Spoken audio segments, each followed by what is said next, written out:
Hello and welcome to our previously streamed video of Premodern. This was streamed on September 28th, 2025. This was streamed at Wake and Take Coffee here in Aurora. And it's not just me here today. This is Josh, also known as Afinity. I'm here with Mr. Haaf, or Chris Haaf, the Great Haaf, as it is. I'm very Haaf, how are public. you doing? It's Haaf, yeah, it's Yeah. Christopher HaafGMG, the Great Haaf, whatever you want to call me. How's it going, Josh? Oh, it's going great, man. I'm glad to be doing this recording with you. We both streamed this together, and Yep. thanks to you, I appreciate like how smooth this actually ran. The only issue that we have here, you can kind of see it in the very bottom left-hand corner, is the fact there is a little note showing that the Stifle Knot player has won game one. We kind of had a recording issue where we forgot to record game one. So game one went to Tyler, who is on the left. So my apology, our apologies for that. So we're going to game two here. Our players are pretty much shuffling up and kind of getting ready. This is kind of, I think they both draw their hands, but I think they both mulligan here. But we can kind of do like kind of a brief introduction. But off, I mean, you've been kind of streaming and kind of doing this stuff for a while. I mean, you're not just Magic related, but you're also like you also do other content. Um, I'm on YouTube, youtube.com/HaafG at HaafGMG. I'm not partnered yet on YouTube. If you subscribe, you're helping me out on that one. Just a wink, wink, nudge, nudge. Um, but we do a lot of Let's Plays over there, and we also do a lot of Magic the Gathering on my Twitch channel. Right now, I've been trying to get into Modern, trying to learn the format. I've been getting my butt kicked all the time. I'm trying to learn all the new decks that are in Modern, because last time I played Modern was 2017, back when like I played Burn and Jeskai Control. So I have no idea what the oh, metagame looks like right now. I can definitely tell you. I mean, Jeskai Control sees a decent amount of play. I mean, thanks to Modern Horizons 3, but Yeah. with Burn, it's been kind of hit or miss. Really, I think it's been more of a miss. And I know you were kind of interested in like wanting to play like Is it Cutter Steel. Yeah. That's kind of like the closest to Burn that you can be playing right now. So I think that would be kind of up your alley here. But Probably. in this case, we're not really here talking about modern. We're Exactly. actually talking about something before modern is pre-modern. And, That's a but good this is a segue. format. I know, right? This is not something that I was used to. This is something that I would have never really liked maybe a year or so ago. But like, I think I got into Oh this my format gosh. about like 6 months ago. I've been digging the crap out of this. I think it's like everything from like the dark to Scourge, and this is before Eighth Edition and onwards. But here it looks like our opponents are both setting up their hands here. So we have Tyler here on the left and Erica on the right playing Orzhov Control. It was supposed to be Orzhov Control, not Black White Control. But here we have Erica setting up with a duress, and this is Ooh. Tyler's hand right here with a counterspell, paradoxical wave, a counterspell, and three islands. And looks like Erica takes the paradoxical Oh, wave, that was an which I accumulated knowledge in a counterspell. I thought you said two or counterspells. accumulated knowledge. Yeah. Yeah, I'm sorry. You're right. I can't read. Apparently I can't read cards. It's fine because you also Uh, said Parallax Wave instead of Parallax Tide, which is what that one is. Tied. Yeah, Ooh. no spoiler ahead or anything like that. But there may be one of those. But oh, and it looks like Erica has a Gerald's verdict. Previously I used to think this was called guess verdict, which big difference in these formats. I think if you're playing guess verdict in pre-modern, there might be a bit of a judge call there. Judge call. So it looks like Erica was able to discard an island and accumulate knowledge out of Tyler's hand. Apologies for the dice up above here, but Erica is currently at 23 and not at 20. With Gerald's verdict, you gain 3 life for each land that you discard out of your opponent's hand. The opponent also discarded an accumulated knowledge, which is pretty important. Making all future accumulated knowledges much more valuable. Yeah, not that it matters for Tyler's side, other side of the field here for Erica, but if this was like a mirror match, those accumulated knowledges do add up for each graveyard. We got a powder keg coming down on Tyler's side of the field. Kind of like a weaker, kind of a slower version of engineering explosives for pre-modern. Kind of Because reminds me it's a bit like of during your. Ratchet Bomb. Oh yeah, I guess Ratchet Bomb is actually a better comparison there. Yeah, because he's, as you can see, he's putting like a die on top of his deck just to remind himself to put maybe a counter on Power Kick. It is something that you can choose to do. And it looks like Erica with another timely guess verdict. Or, oh my goodness, Gerald's verdict. Already like 6 minutes into this video, and I'm like not even reading these cards right. It's okay, However, Josh. I You will didn't say, read him right the first time either, so. yeah, that's true. I do want to note that Plains right before it. I will give a shout out to Erica here for the first Plains that she was playing. Is one of my favorite Plains of all time, or I'm sorry, if not of all time. 7th edition, which is something that you and I both got into in Magic as 7th edition core set. Oh, yeah. I don't know. A big shout out to her. I even mentioned something to her about it after like after this tournament, that I was just like, I really like your choice in basic planes there, or one in particular at least. Looks like Erica has had a judge call here. I'm not sure about what exactly. Rules question. I wish I remembered. We were at this event. We were sitting right next to this table, actually. Yeah, and this is kind of why we're doing the commentary, because we would have done commentary for this event live, but we were literally right next to these players that I don't think we wanted to give these players like any additional information, especially since like Tyler was the closest to us. Mm-hmm.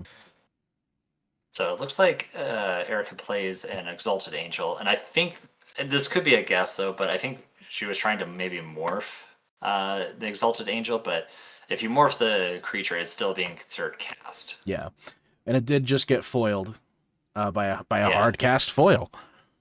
Yeah. Now, if there's another Exalted Angel and it gets met up with another foil, I guess we could say foiled again. Ha! But I honestly can't remember at this point. I'm not like giving any future spoilers here or anything like that. But as you can see, kind of throughout this video, we are displaying these card images just to kind of give you kind of a nice kind of a walkthrough with like what some of these cards do. And I think you missed the disenchant Erica, there. well, I can. That's what post editing is for. Can't wait to see the blurb where you're making fun of me in the post edit. Yeah, right. No, not joking. I do like that disenchant artwork though. Outside of like 7th edition, I know like you and I love 7th edition. I think that's why I love the fact that like we have that like common interest with that set. My first foil rare was a Thorn Elemental. Oh yeah, mine too. Yep. I wish I still had that just for memories. I probably do have mine. Flash of Insight. This is a cool card. Remind me what this does. I have never played with or against this card. So it's kind of like an impulse. You spend blue and then X. You look at the top X cards and you choose one of them to put into your hand. And then with the flashback cost, it's 1 in a blue and X, and you basically get to do the same thing again. You cast it from your graveyard for like you exile extra stuff, right? Yeah, you exile extra blue cards with it, but you can't exile the Flash of Insight itself. Gotcha. There was a portent from Tyler here, which is kind of like the poor man's like ponder. You don't draw the card on the turn after you cast it, but you have to wait for the next upkeep to draw your card. We got a Decree of Justice for Erica's side, getting 4 soldier tokens? 4 tokens, yeah, because it's cycle for 3 and then X. So it looks like 4. This is the best use out of Decree of Justice, because you mostly just want to do this at instant speed. Otherwise, you can just hard cast it on your turn, but you can make angels out of it if you spend the double X on it. Yeah, but it's like, also uncounterable, and you get 1/1 tokens, and you get an extra card. Like that is true. Well, not uncounterable, because you still have Stifle, which is a very relevant card for this matchup. Yeah, because I was gonna say, because like with Tyler playing MonoBlue Stifle Knot, most of the time your Decree of Justice gets or pretty much resolves if you do the cycling part of it. Oh, and here we have Flash of Insight again, just kind of as the reminder. That's why I kind of bring up the like these cards up again, just showing like what this card does again. More like But flashback kind of of insight. Oh. definitely having flashbacks to this event all over again, if you know what I mean. But yeah, Decree of Justice here, like it with the cycling part, because it is an activated ability, it can be stifled. So it is actually very important in this matchup with what Tyler is playing. Which, speaking of which, Stifle is just like one of my favorite all-time cards. I love that card. One of the best feelings you can ever do. You can even do it in this format. Is if your opponent goes to play a fetch land and they crack it, you can just go Stifle and counter that ability. It almost feels like an instant speed Stone Ring there. So we had a float 2 mana Gush come down with a Phyrexian Dreadnought, and then also a Vision Charm to follow it up. Yeah, and most likely, yeah, Tyler doing the phasing out part. So he was basically holding priority with when it ETBs. He was using Vision Charm to phase this out. He's doing Dreadnought tricks. Yep, and you can see that Tyler put his card upside down in front on his side, just kind of representing that this is phased out. A So unique way. We'll see this more too today, where people put cards upside down in order to signify certain things. And I love that. I've never thought to do that. yeah, and phasing out is kind of a weird one too because it's like treated as if it doesn't exist in a way. So like auras can still be attached to it. It still stays there. It's just they don't go away like if you were to like bounce it back to your opponent's hand or exile it. Looks like it's going to be met with a smother. Uh, Funny enough, Phyrexian Dreadnought's mana cost is 1, so this would kill it. So good. Yeah. Fatal Push beats Dreadnought, which is awesome. Yeah. Looks like a Gush in response, and Tyler's going to return 2 islands. You can see those 2 islands or tapped kind of off to the side a little bit. That's just showing that's in his hand and it's just known information. Looks like Tyler will kind of do this throughout the video, so you can kind of see he put his islands off to the like corner. So that's just kind of showing this is in his hand. Could also kind of represent like this is floating mana, but it looks like he's going to use one of those islands to discard with foil, and he also discarded a accumulated knowledge with it, and that will make the second accumulated knowledge. And Erica following up with a removal spell, another one, trying to get rid of that Phyrexian Dreadnought. Diabolic Edict, instant speed. Very important. That was from Tempest. So you can see that like it has a modern frame, but the rules still kind of apply for these kind of formats. If it was originally printed in Premodern, you can still play these cards even if it was like postmodern printing of such. So pretty similar to a lot of constructed formats here, where you can play Diabolic Edict as long as it is actually legal in Premodern.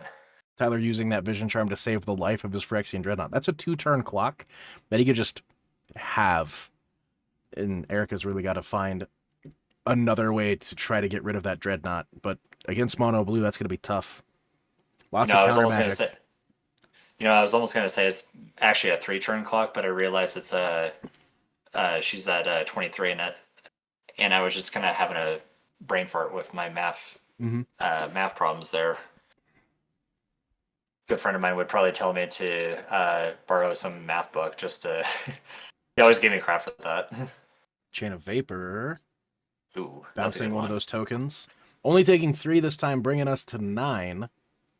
Yeah. On Tyler's side. On the Tyler side of the table. Wow, look at me. On the Tyler side. On the Tyler side. On the Tyler side of things. Oh, and you know what? That's actually true. So Erica's actually at 29. We forgot about the Gerald's verdicts because she cast 3 of them, and there must have been at least 3 or at least 1 land each time.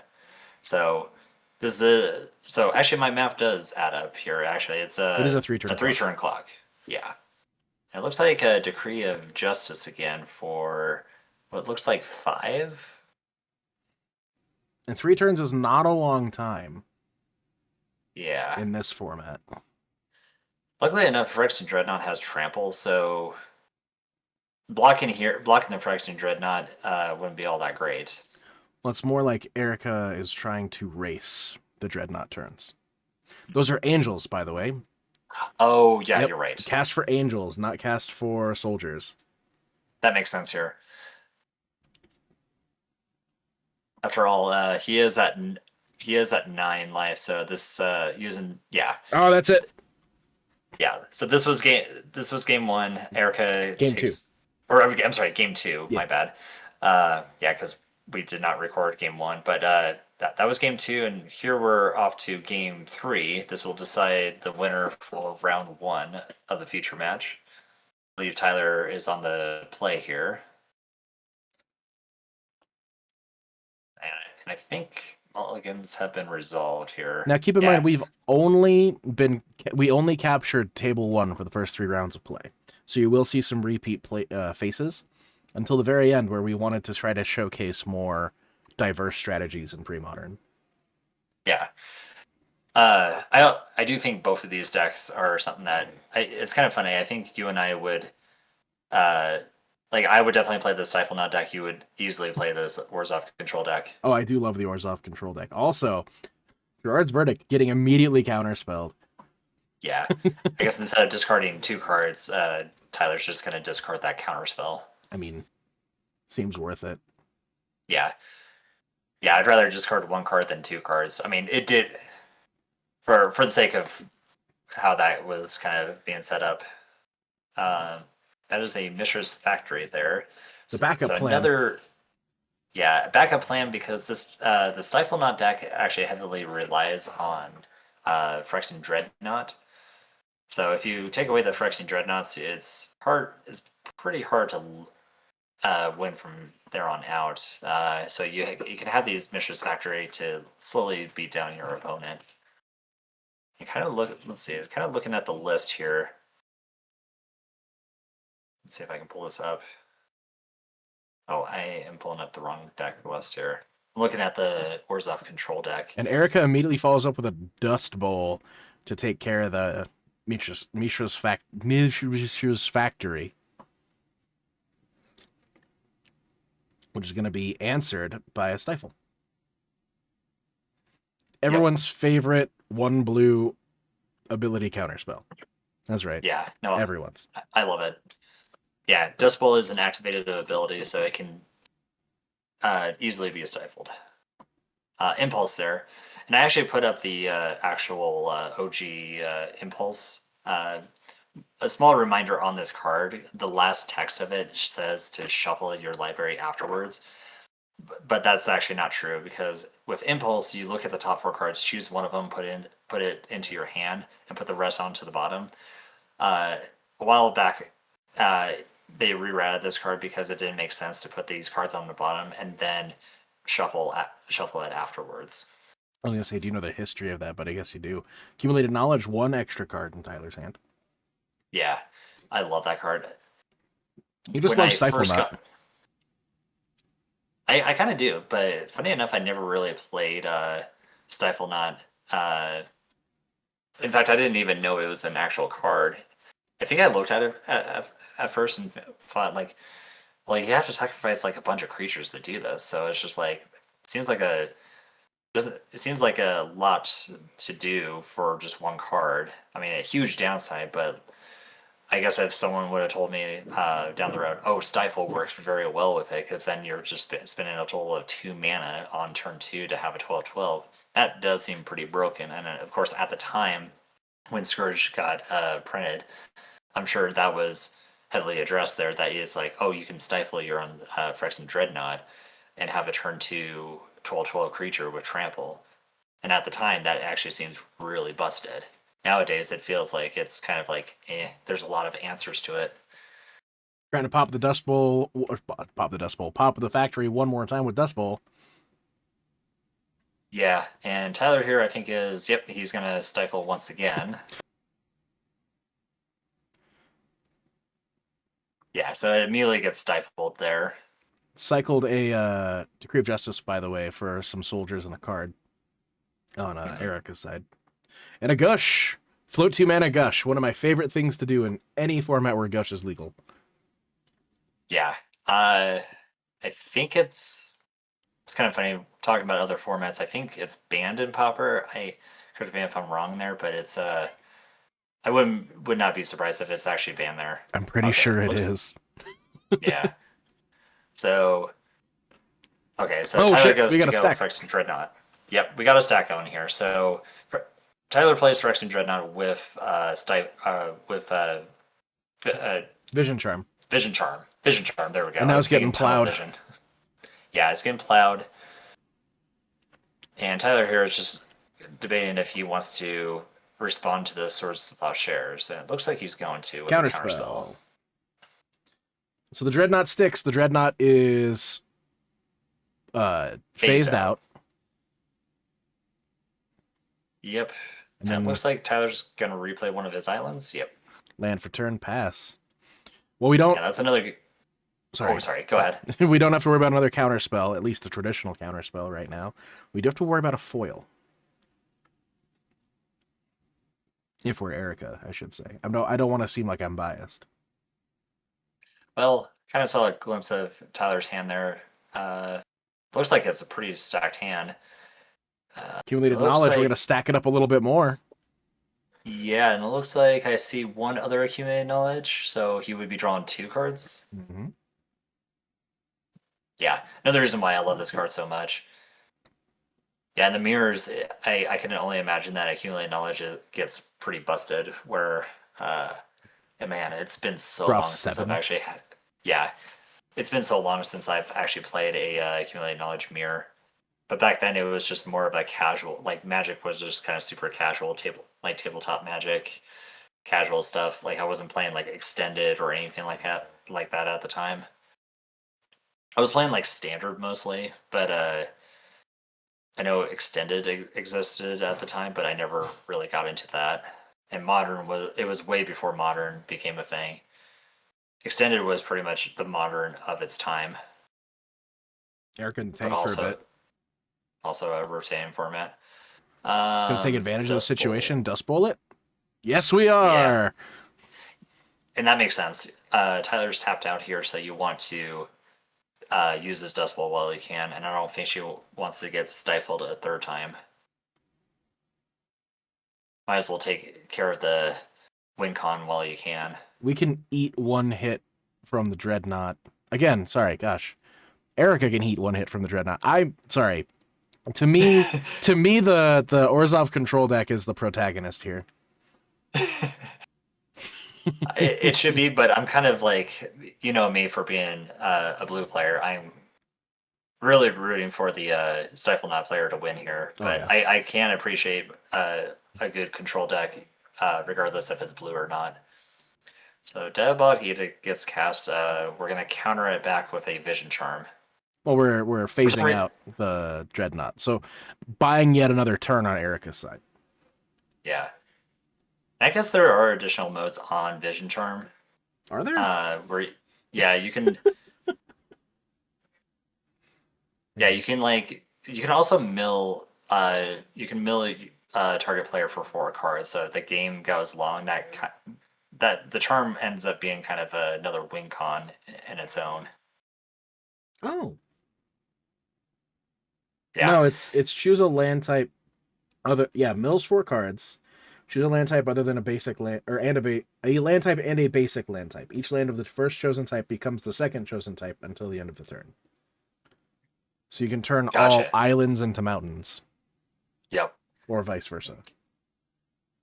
Okay, so Tyler's untapping. Erica's going to respond to a smother. Foiled again. Ah! You were waiting. I had to say it. You were waiting to use that one. I saw the 4 mana being tapped right away. I was like, this looks like a foil. And the Dreadnought's coming in to bring Erica straight down to 8. Yep. Or 12. Sorry, 12. I forgot about the extra life from Gerard's. Gerald's verdict. You almost said guest verdict there. No, I did not. You hush. You shut your mouth. And looks like Erica is cycling or plane cycling. It actually matters. an Eternal Dragon to get basic planes, and I'm now once again seeing my favorite planes right above Dust Bowl there. It's almost like she got it just because it was you. Yeah, almost like they. You know, there are times that I think while we've been doing this video, it's almost like they can also hear us, like They from can the future too, they can hear us from the past. Talk about past or their future. gameplay choices. Days of Futures Past. This is like another X Men movie. Thanks for stopping by 850 for this X-Men video. This Axe Man video. If I'm gonna be one of those old timers. Oh my gosh. Oh, what's going on here? 3 mana. Oh, is this a Dust Bowl? Well, no, there's no trigger. There's no target for the Dust Bowl. Doesn't it only destroy non-basic lands? Oh, you're right. Erica's looking through her graveyard, so don't know what's. Exiling Oh, I think I. 3, bringing out the Skeletal Scrying. Oh my god, I love this card.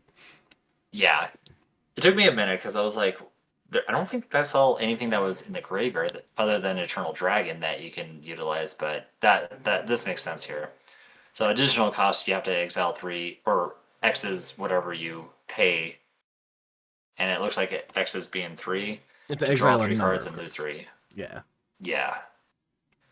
Ah, another foil. Foiled. Ooh. For a But third discarded time. an Vindicate! discarded. You see how Oh. fast Erica played that? Yeah. I was like, oh, you're tapped out? I'm gonna do this right now. Take the Yeah, you bait, gotta Vindicate! Take the bait, Vindicate. Love it. Right? I Coming love in it. for 2. Rolls off the tongue. Love it. Okay. So Erica kind of turning around the corner here. Definitely have to deal with that Phyrexian Dreadnought. Oh, Nope. Paradoxal Tide. This is a good card. Yeah, this might actually turn it the other way, to be honest. Talk about the tides turning. Bring it down to... Yeah, because you could just Vision Charm this, or... Not Vision Charm this. You could just, Like stifle bounce it. this. Chain of Vapor. Chain of Vapor is another one too that we have seen. So it looks like that might be the case here. So Tyler's Down to gonna exile these lands and holding priority with those targets. Looks like he's gonna Chain of Vapor his own Tide.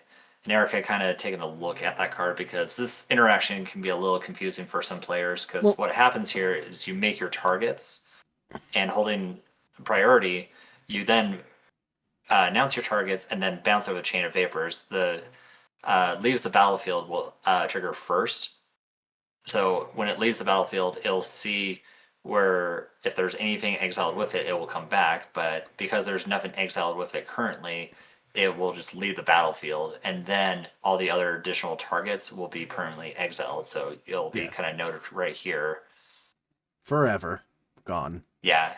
Kind of at first a confusing interaction. In theory, he could have just dumped all the counters off of it. He dumped it down to 1, but he could have just dumped all the counters off of it and then bounced it, getting rid of another land. But playing it safe? Probably playing it safe here Keeping because the 1 counter. Paradoxal Wave only gets sacrificed if Tide. you have no or Tide. Sorry, thank you. You're welcome. Tide, yeah. It kind of, I don't know, maybe the artwork, maybe there's something in the artwork that makes it look like it's a wave, but it's there's a tide. It's definitely called Tide. Down comes the Duress. Counterspell. Yep. I think Tyler values that Tide in his hand, not wave. The pick was Speaking of 100% the Tide, but the Tide came down. Yep. And we exiled both lands. Yeah. Now these are going to stay underneath the Tide, so if Tyler doesn't do anything fancy like he did last time with this, then they will come back. But this is to pretty much buy some time. Well, it looks like the game is probably over for our hero. I mean, my hero. Well, it looks like my hero here is most likely favored to win here, but I mean, who knows? I could be wrong. Dreadnought. Erica could definitely pull something out of this. Are you sure? Because I don't think we've got this. Oh, well, yeah, it's definitely looking pretty obvious here, but yeah, with a Phyrexian Dreadnought. 8 life on Erica's side, no lands in play. Smash for game.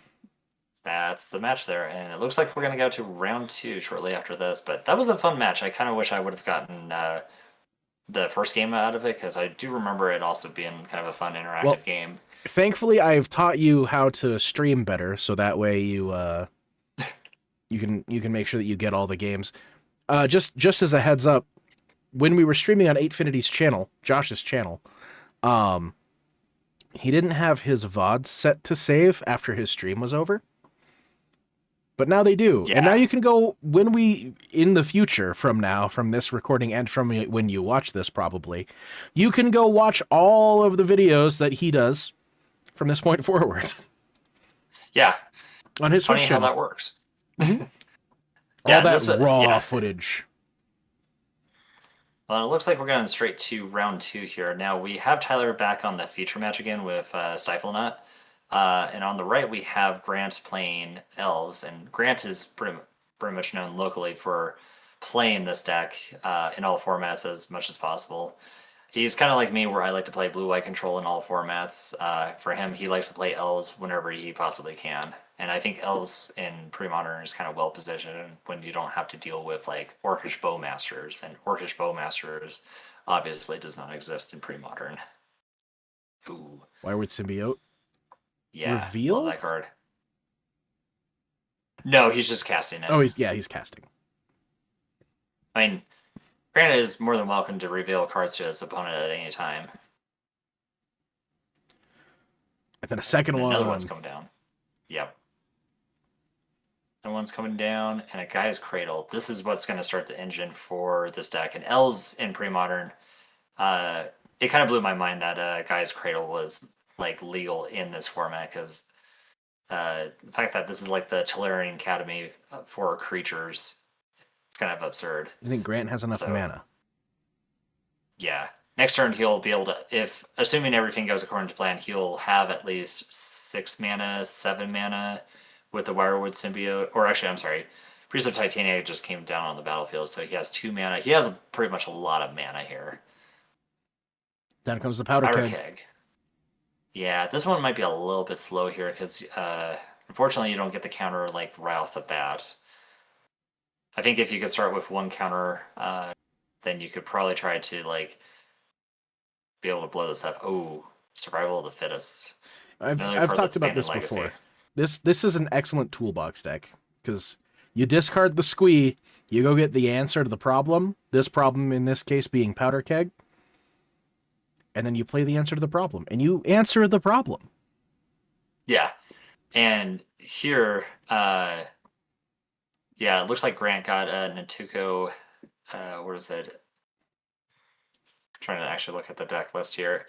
The card image will display here in a minute, though. But it's And Tuco Vigilante. yeah. So you have to turn it face up to pretty much naturalize a artifact or enchantment. In other words, destroy targeted artifact or enchantment. And that's the really cool engine about Grant's deck is that you get that squee, you get Survival of the Fittest, you basically have a tutor every turn. And then if you Oh chain yeah. stuff together, you can just make it crazy. You discard squee, go grab anger. Discard anger, go grab anything. And now all of your stuff has haste. Yeah, and that's pretty much what Grant has here. Because the squee, like, funny enough, there is a basic mount in Grant's deck. Not just so you can like cast squee or anger here, but really you're using that mountain to give all your creatures haste. So And yeah, pretty much exactly how you said it. he has a creature that goes and tutors him up a land too, doesn't he? Like, so it's discard squee, go get anger. Discard anger, go get that creature. Play that creature, get the mountain. Now you have haste on everything. Yeah, I think it's Yavimaya Granger Yeah, that that searches sounds right. for, yeah, it searches for a basic land, put it into play tapped. So Dreadnought Tyler Charmed. gonna do his signature move, Phyrexian Dreadnought with Vision Charm. And once again, representing that this card is phased out. So Grant can pretty much have a free attack here on his turn if he wants to. So the Dreadnought, once again, is treated as if it doesn't exist. Oh, and it looks like, yeah, on the upkeep, Grant returned his squee, And was here's your able to discard chain it. that I was talking about. Yep. And here's Anger. And I pretty much displayed this here. Just it's not being cast, but it's just being put into the graveyard. But it's just to kind of show that like putting this card into the graveyard matters for good reasons here because in order to make this combo work, you need to have a mountain in play and you need to have anger in your graveyard. So once you have those two things, then all your creatures have haste. And this is the card we were just talking about, Yavimaya Yavimaya Granger. Granger. It's gonna go find that Has mountain. has Echo, but the Echo probably doesn't really matter so much. What's funny enough is on the stack on his upkeep, he could use one of the Wirewood symbiotes to basically bounce it back to his hand. So he doesn't really have to pay the Echo cost. He can just simply just return it back. But yeah, to no surprise, Grant is getting a mountain here. So things like Priest of Titania, if he casts one, immediately has haste. Ooh, even better here. A Now it's deranged Range hermit. Hermit. Yep. And funny enough, this is also another elf. So with Wirewood Symbiote, you can return deranged hermit back to your hand. Yeah, and I think this is, oh my goodness, I think this is like turn 4 here. Because I don't Yep. think he's missed a land drop. This is what the Elves deck is kind of known to do. It's absurd of what this deck can do. You know what? Post production, Josh, put a turn counter Uh, next to Grant. Just how explosive elves can be. We got a foil coming down for the Deranged Hermit. That is yeah, you kind of five have to. extra mana. 5 extra mana. On the shoot, I can't remember. Why am I spacing the name of the card? It's the land that's right in front of me. Oh, Gaia's Cradle? Yeah, it's 5 extra mana off Gaia's Cradle and 1 extra mana with Priest of Titania. It's a lot of mana here. It's a Oh, lot of mana. this is yeah. Even it's hard for me to kind of keep up with how much mana is going on here. And Grant, you can kind of see that Grant is turning his Wirewood symbiotes upside down just to kind of show that he's activated the ability because you can only activate the ability once per turn. Excuse me. this is my Uh, signification that I have done this. yeah, I have done this. Looks like Grant is playing another Yavimaya Granger. He's gonna search for another basic, and he's gonna get in for an attack. 10 damage. 10 4, damage off yeah, the 10. rip. Yeah, that was quite a turn there. There was a lot of resolving of spells and abilities. Well, and Tyler sending it back for 12 damage, which means he can win next turn. Just so long as he survives this turn. Yeah, He's at 10. He took but 10 damage last turn. yeah. I could be Of course, wrong. Tyler could have like a chain of vapor to kind of bounce it back, or have some ways to stop this onslaught of creatures. Unfortunately, that joke is not valid because I don't see any onslaught cards. We're I not guess the paying any echo Natuko, costs. I guess the Natuko Vigilante is from Onslaught block. Ooh, did I say a Massacre there? That looks sweet.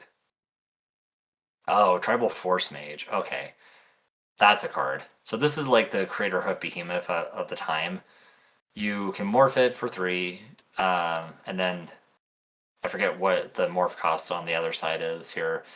Uh, Looks like he's probably most likely going to play this card just to kind of close out the game here. But when you flip it up, you choose a creature type, and all your creatures of that chosen type get +2/+2 and have trample. I don't think it gives it haste, but it gives it +2/+2 and trample. But in this case, you have anger that gives all your creatures haste. Grant reading the text on foil just to make sure he does this right. Yeah. Multani's Acolyte. This is like the Elvish Visionary, draws you a card. Fetch a plains. Fetch a forest. Yes, the famous white elves. I guess there are white elves. I shouldn't discount that. Shadowmoor is a plane. Yeah, I mean, technically, a lot of those creatures that have changeling are technically elves. Mm-hmm. Well, and there are a lot of white elves that are also in the Lorwyn block. Oh yeah, which I'm kind of excited for Lauren coming out next year. I'm kind of excited to see what happens there. So this is We're gonna start the turn now. funny enough. Grant's side of the field of creatures is like half elves and half non-elves. He has grouped them together. Yeah. Oh, and this is kind of sweet here too. So he's gonna bounce the Acolyte back to his hand, and then recast, or not recast it, but it looks like a deranged hermit. And he hasn't even tapped his guy's cradle, which is the best part. So if this resolves, he's gonna get 4 tokens. And it looks like Grant is kind of showing the combo here of like, here's what's gonna happen. I'm gonna make four extra dudes that I'm gonna make a lot of mana, and I'm gonna play Acolyte with Tribal Force Mage, morph, and then flip it over. I'm going to choose Elves as the creature type and kill you. We're gonna stifle the deranged hermit, not get the squirrels. That's fine. Yeah. So stifle the triggered ability. Looks like he's going to add 3 mana, bounce deranged hermit back to his No. hand. All Yeah. right, that's hilarious. Yeah. So now he's going to tap out to cast it again and try this again. See if he can get another stifle. Tyler wants Yeah. to read that tribal force mage. Yeah. I would be reading this card too. One thing I have to give a shout out to Grant is the fact that like he likes to pimp out these cards with signature cards. Looks like it got counterspelled, so might be able to survive for a turn. Play a morph. Oh, nope. Flip tribal force like mage. Yep. Damage. +2/+2 and trample until end of turn. And that looks like that's going to be the match there. So Tyler's definitely seen enough. He's tried to use whatever resources to kind of That's stop not the match. this. That's game one. Or I'm sorry, game one. Jeez, I'm sorry. Josh already has these guys. Already wanted to get to round 3 already. Yeah, he's excited for round 3. Yeah, right. I mean, all these matches were, if I'm being quite honest, Chris, these were all fun matches to watch. And it looks like, yeah, so it's game 2 of round 2. Tyler's taking a mulligan. It's going to start with the best card that you can play on turn 1 is an island. I don't know, man. Swamp exists. Thoughtseize and Duress are cards. When you can have back-to-back island and pass the turn back. So Grant with 2 mana has the option to, it looks like he has a survival of the fittest. I will say like he's going to jam it. The 2 scariest things you can sit across are 2 untapped islands and 1 untapped black mana. Or any black mana. Oh, I think it's always just 2 untapped islands, always. Ooh, that got met 2 with untapped blue mana, very specifically. Oh, yeah. Oh, man, I don't want to show people my cards. I actually like the fact that it annuls back in standard again, so it's really cool seeing the old school version of annul. I keep forgetting that. Survival. I keep forgetting it. I keep getting blown out by it. Yeah, it is a thing in standard that you can do to kind of stop the VV shenanigans combo. Ooh. Well, so it looks like Tyler is not one of these survival of the fittest to resolve, which makes sense. This 3rd land drop. Oh my god. Oh, I thought this was going to be a 3rd survival of the fittest. It's another Acolyte. Draw a card. Mountain. Ooh. Mountain already, so not that far off from just having to develop the combo. I think Grant was really wanting that survival of the fittest to resolve. And it looks like Tyler's going to go Dreadnought, Stifle, and we got Zach on here. Yeah. So this is kind of fun. I think Grant immediately put that in the graveyard. So technically, yeah, looks like he did that a little bit faster, but this is currently on the stack. So Tyler's just thinking if he wants to save this for Phyrexian Dreadnought, which I think you kind of have to. I can't really blame Grant for thinking that was kind of it, because like your first instinct is just to play the land you have in hand. So in fact, saving the land on Tyler's side is what was what almost saved him from the naturalize, but there was a second one. So yep.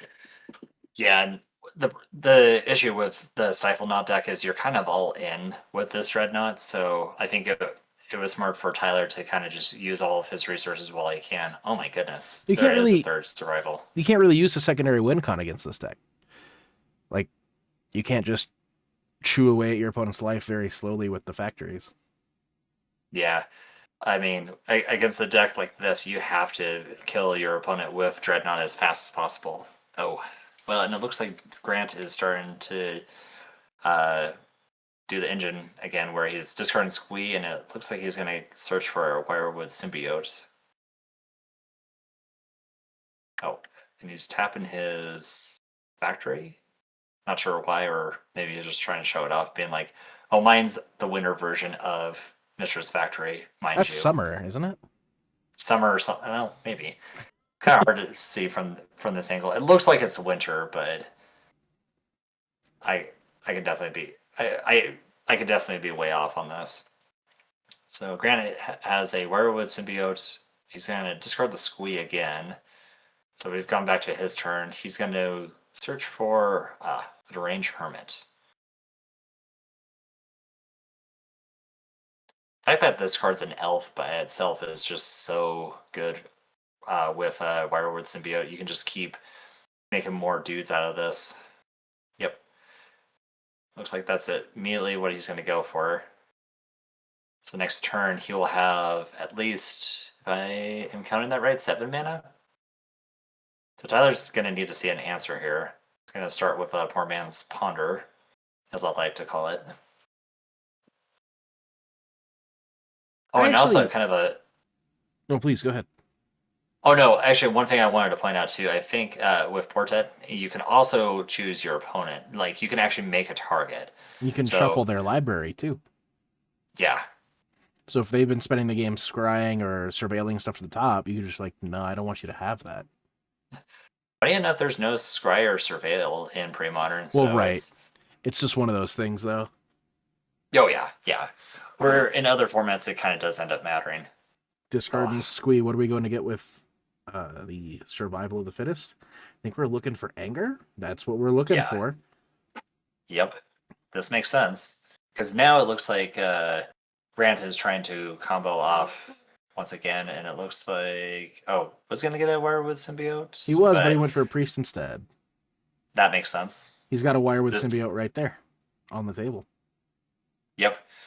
Well, and with like so much... Well, it's not exactly so much mana. It's like 6 mana right now. He can tap the Guy's Cradle to tap for 6, use 2 of it to play Titania. He'll then generate more mana off of that. I guess that's only 2, because it only counts for each elf in play. Yep. And keep in mind too is the Priest of Titania counts for all elves in play, so not just your side of the field, but also your opponent's side. A lot of these things are relevant in mirror matches. I'm learning. Like a lot of this format is just like, oh, that'd be relevant in the mirror. This would be relevant if your opponent played any elves. Yeah.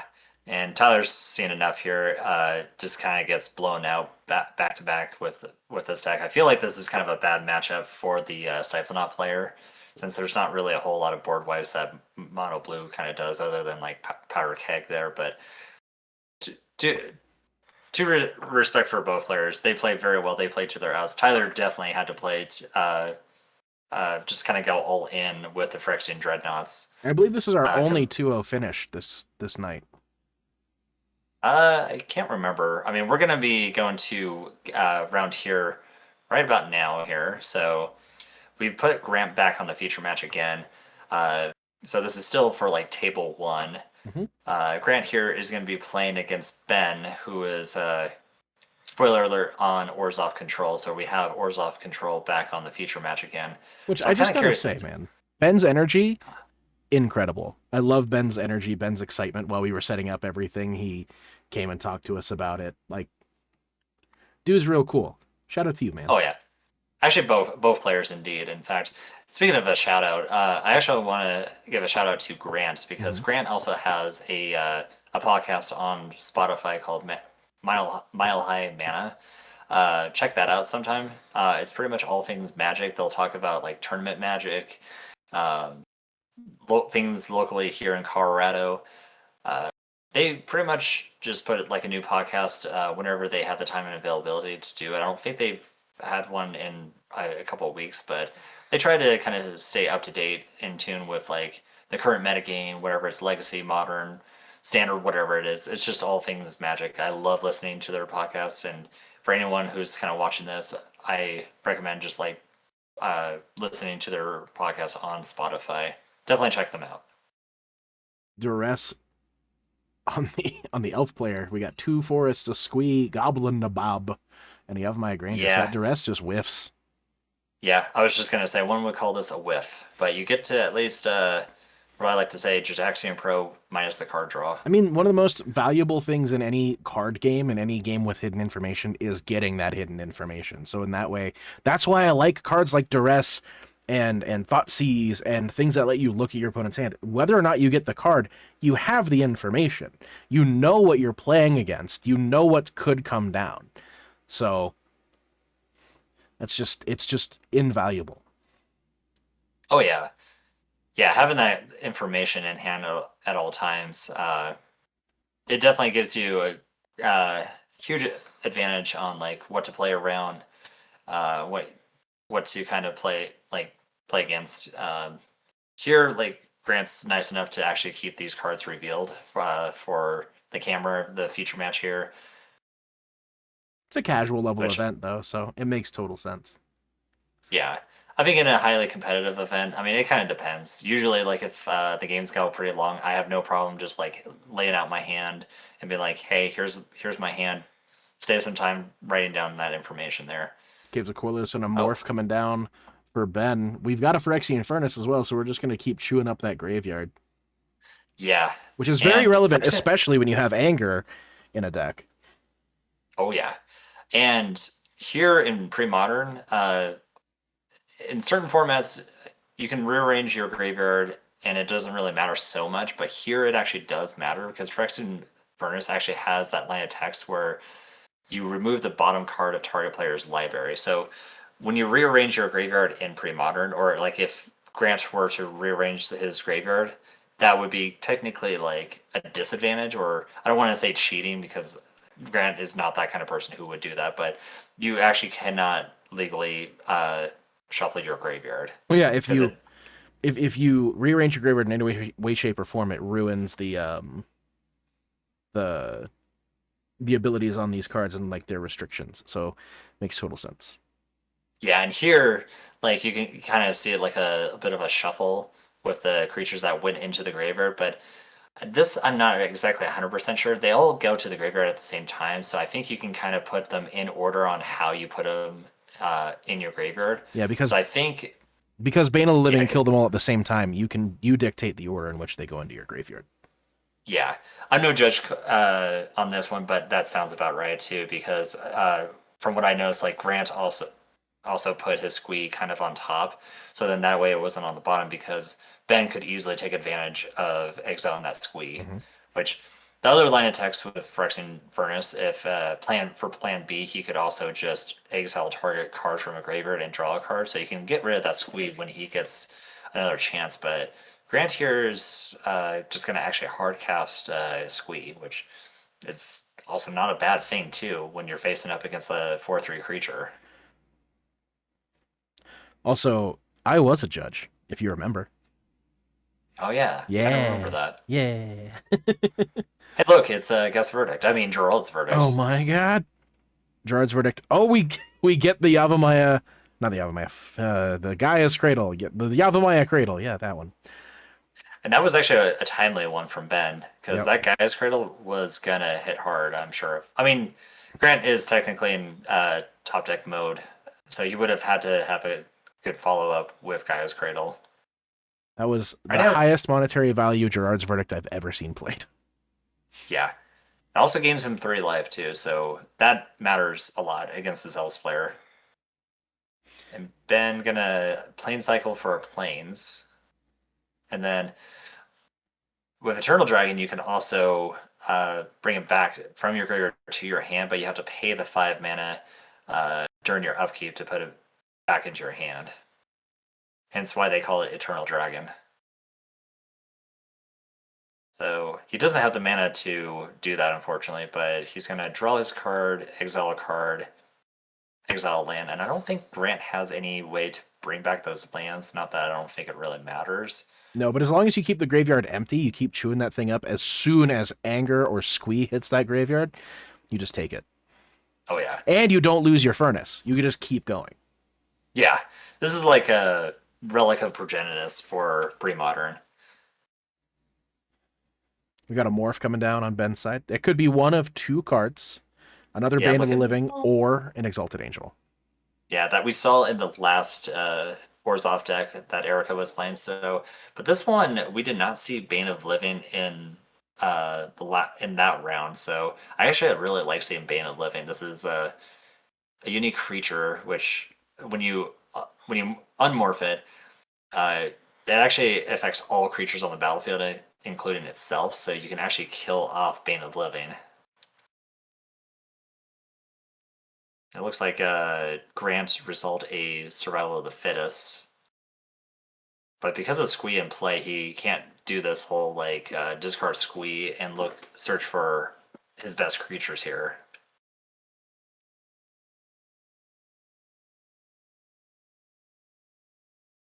Okay, so that looks like Ben is plane cycling for a plains.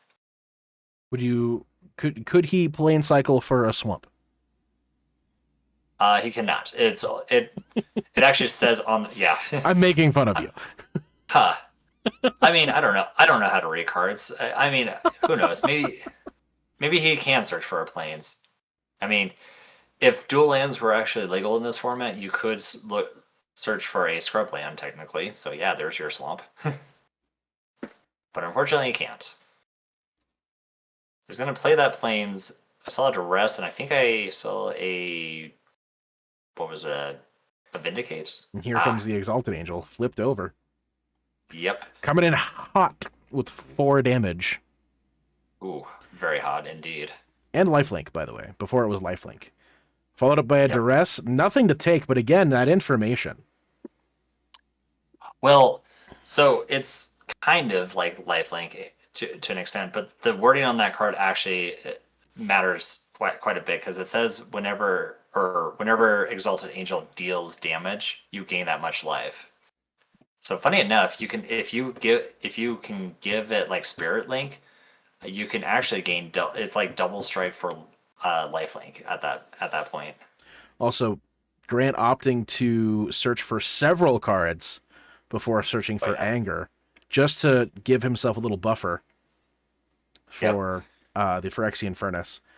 Probably going to force Ben to sacrifice that Furnace to get rid of Anger, to kind of just slow him back down, because that's going to get overwhelming really fast. Oh, absolutely here, because he did keep up the 1 mana, which was smart on Ben's side. So he can use that 1 mana to exile that Anger when he gets the chance. We're searching for a Massacre. Oh, I love this card. I'm talking about machine guns. Yeah. This card, it's funny to see in an Elves deck where Elves is just mostly used for just like deploying a lot of creatures and then just attacking your opponent with a bunch of creatures.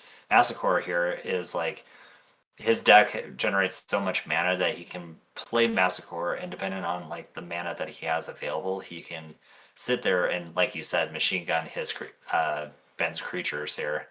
So this Exalted Angel, not looking so hot now, actually. And the Elvish Gatling gun comes down. Masticore hits the table. Yep. Looks like we're probably going to wait until next turn to kill both of these creatures. But we're coming in. We're dealing some damage. Yeah. And Ben actually let him go to attacks. I don't know if he did this like right away, or they must have missed something here, but it looks like Ben just allowed him to go to attacks with these 2 creatures. So Grant is very clear and very concise when he communicates. He'll tell you combat before he turns his stuff sideways. So Ben knew. Yeah. Both of these players I have played against at several events. In fact, I think I've played against Ben at like several like legacy events, but most importantly, I've also played against Grant many times, and he's very what would I say, like very verbal about like like, oh, I'm going to combat, I'm going to begin combat. Like he knows like the steps and phases of this game. And funny enough, like Grant's only been playing this game for 5 years, and he plays this game as if he's been playing way longer. I've been playing this game for probably almost 20 years. Took a 4 year hiatus, so really more like 16 years at this point if we're doing the math, if that math checks out. But yeah, Grant is a phenomenal player. I have the highest respect for him.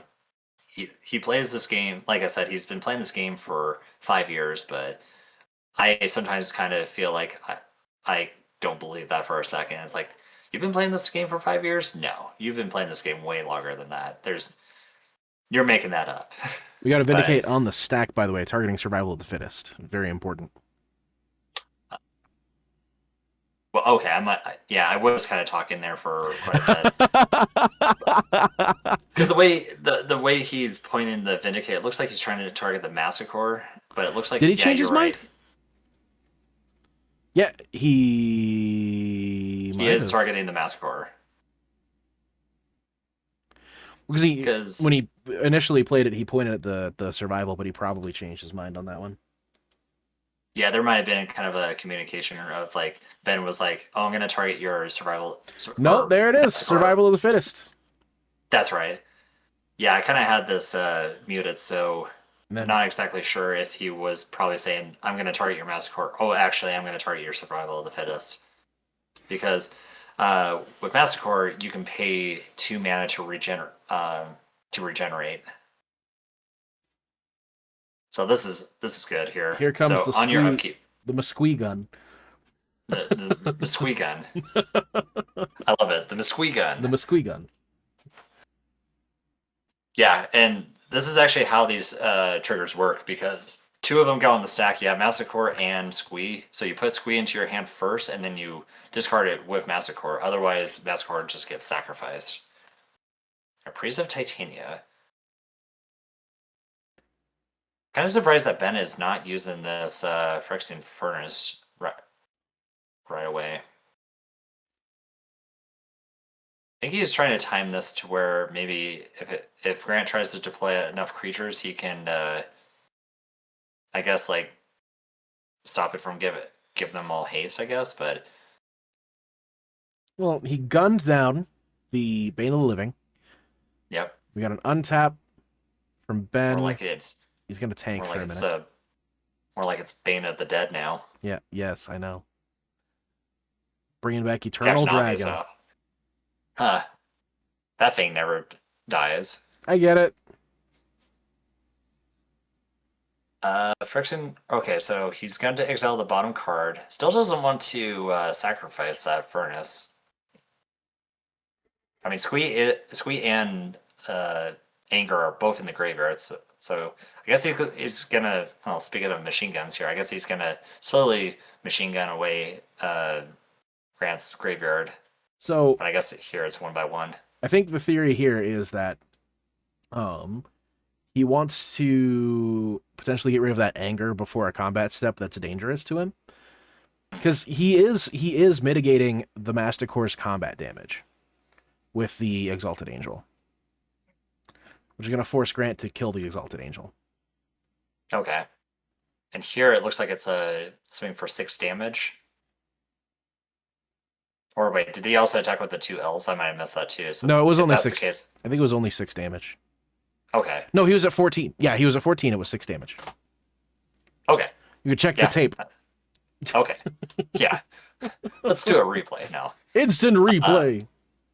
Well, and this is we're all doing this commentary almost like as if it's live all over again, but we're just we're just doing the commentary post games here. This is actually kind of interesting, really entertaining, kind of watching these matches again and doing this commentary with you. So it's just kind of like as if we're watching this for the first time again. Oh, Morph. So it looks Bane of the Living.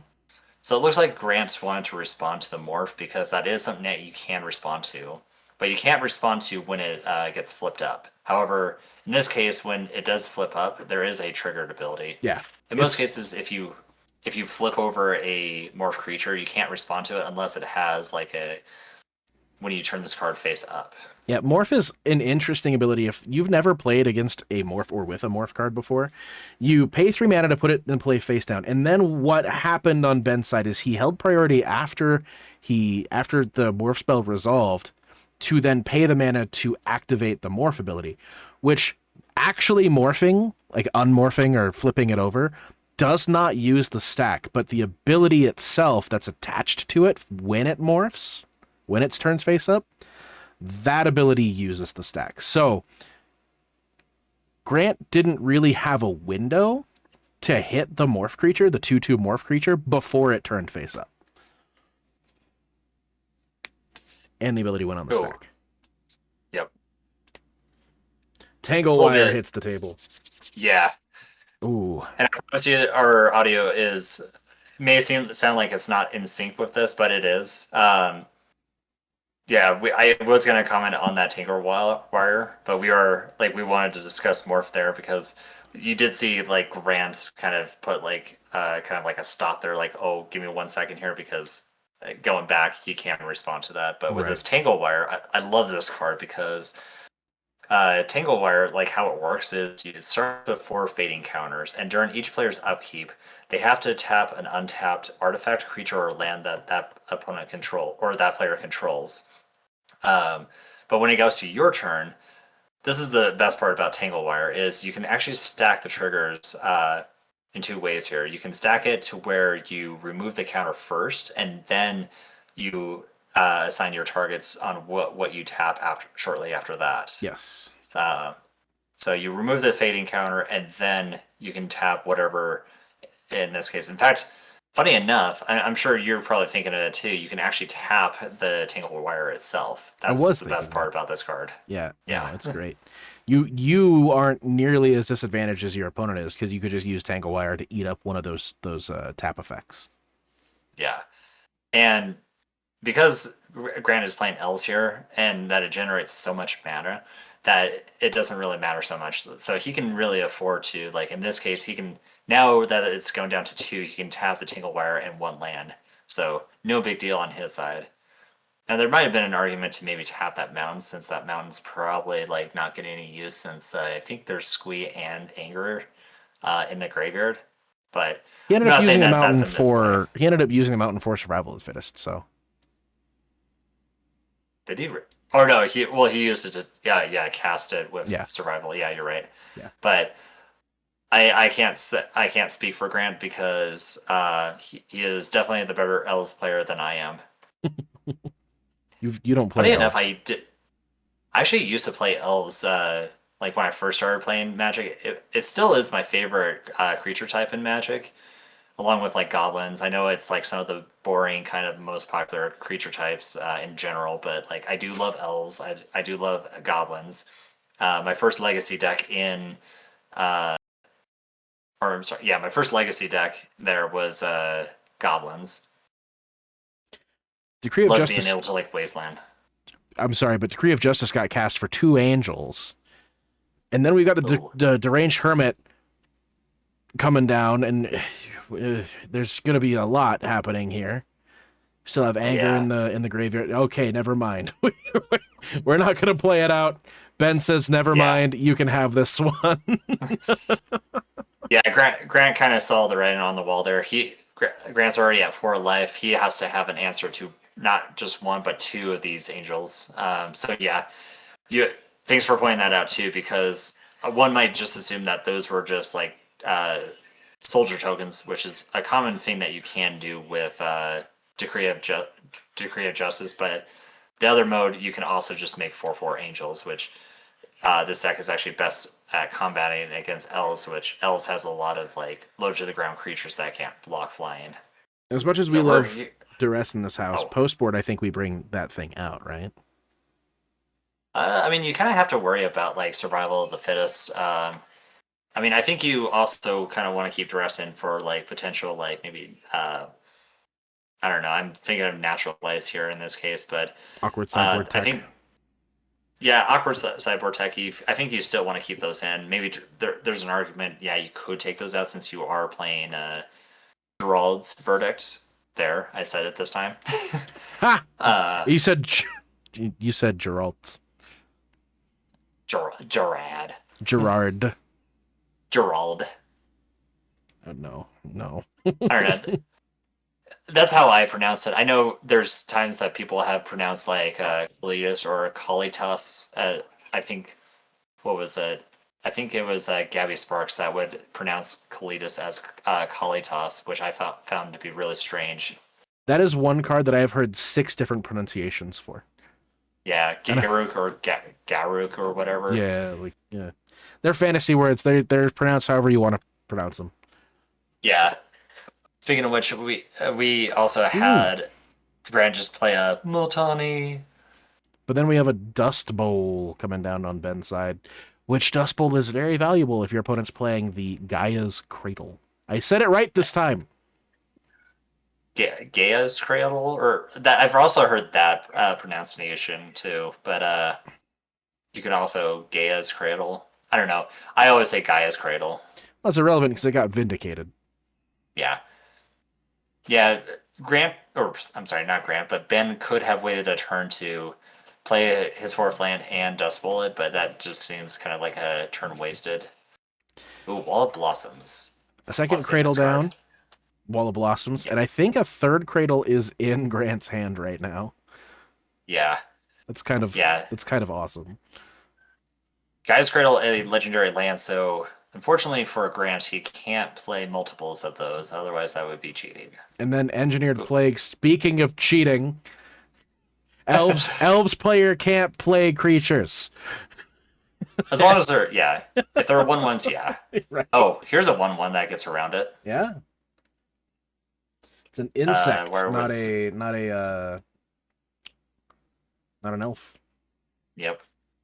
Yeah, Engineer played really good in this matchup since yeah. Elves are mostly 1/1s in this case, so Grant's gonna need an answer for this, and that's probably why we were just talking about sideboards here. Ben probably keeps cards like Duress in because he probably wants to be able to, in this case, get rid of a Naturalize. Naturalize is gonna destroy that plague. So looks like he has. Yeah, it looks like he's kind of here, and it was Naturalize. Cure was nature the whole time. I'm not making any more jokes about sickness.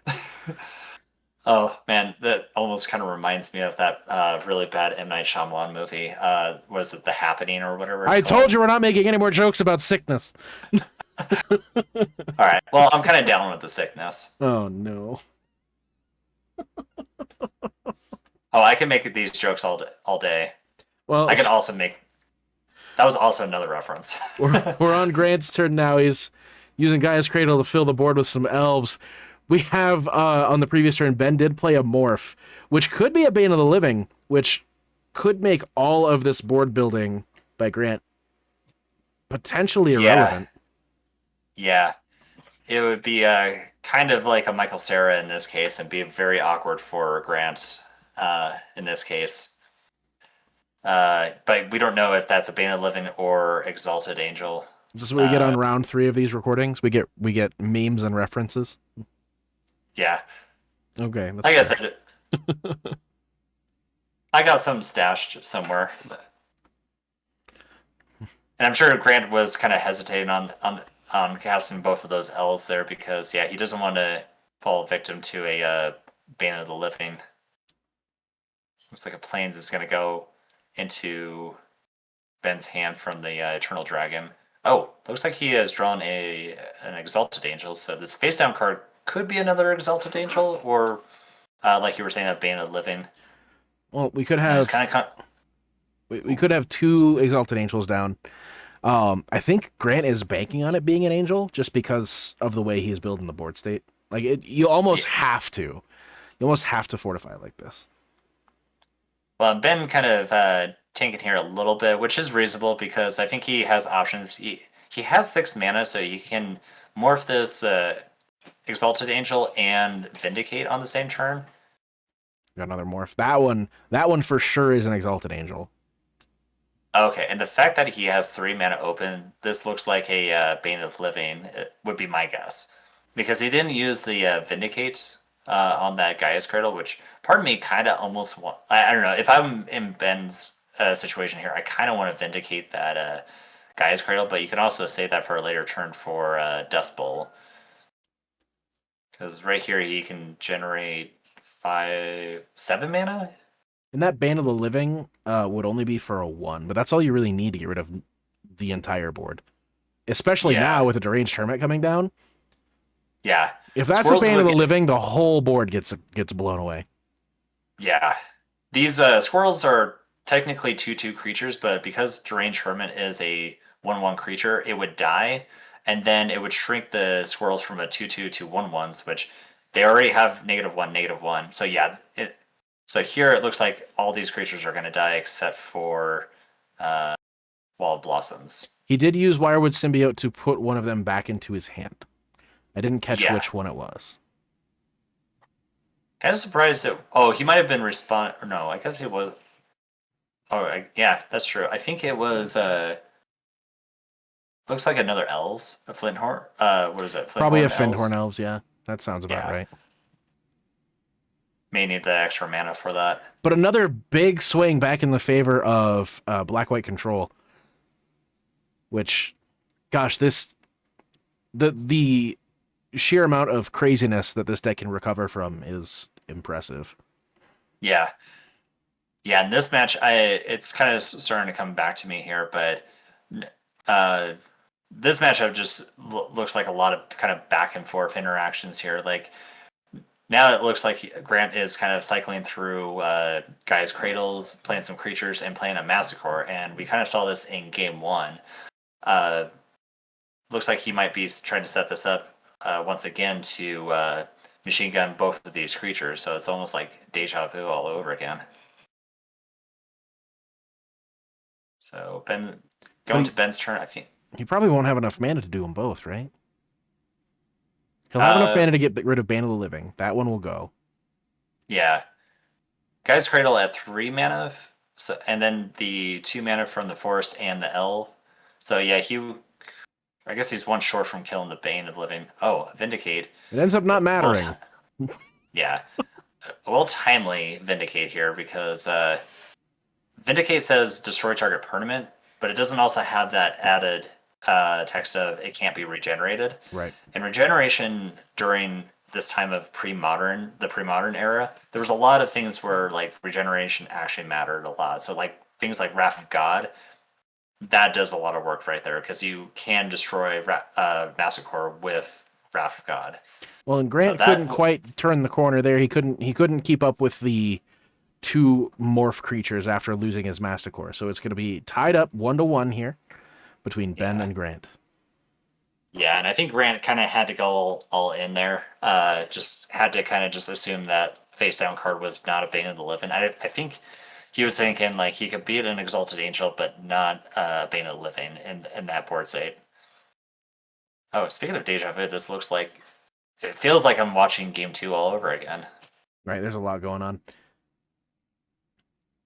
Yeah, Elves can do this pretty quick in the early turns.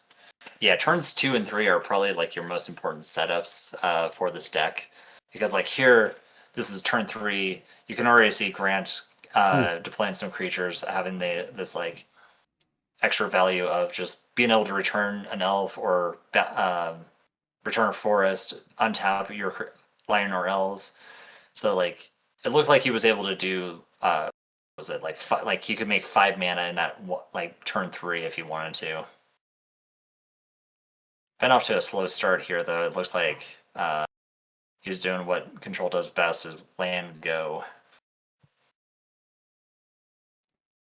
Tap But elf, unfortunately, tap land, return land, untap elf.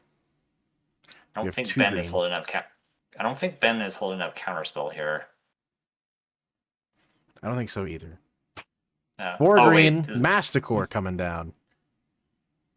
Oh, so here's Massacre once again. I'm pretty sure this is turn 4 now. So now it's going to be bounced back. Float a green. Disenchant It's going to be Masticore. disenchanted. Yeah.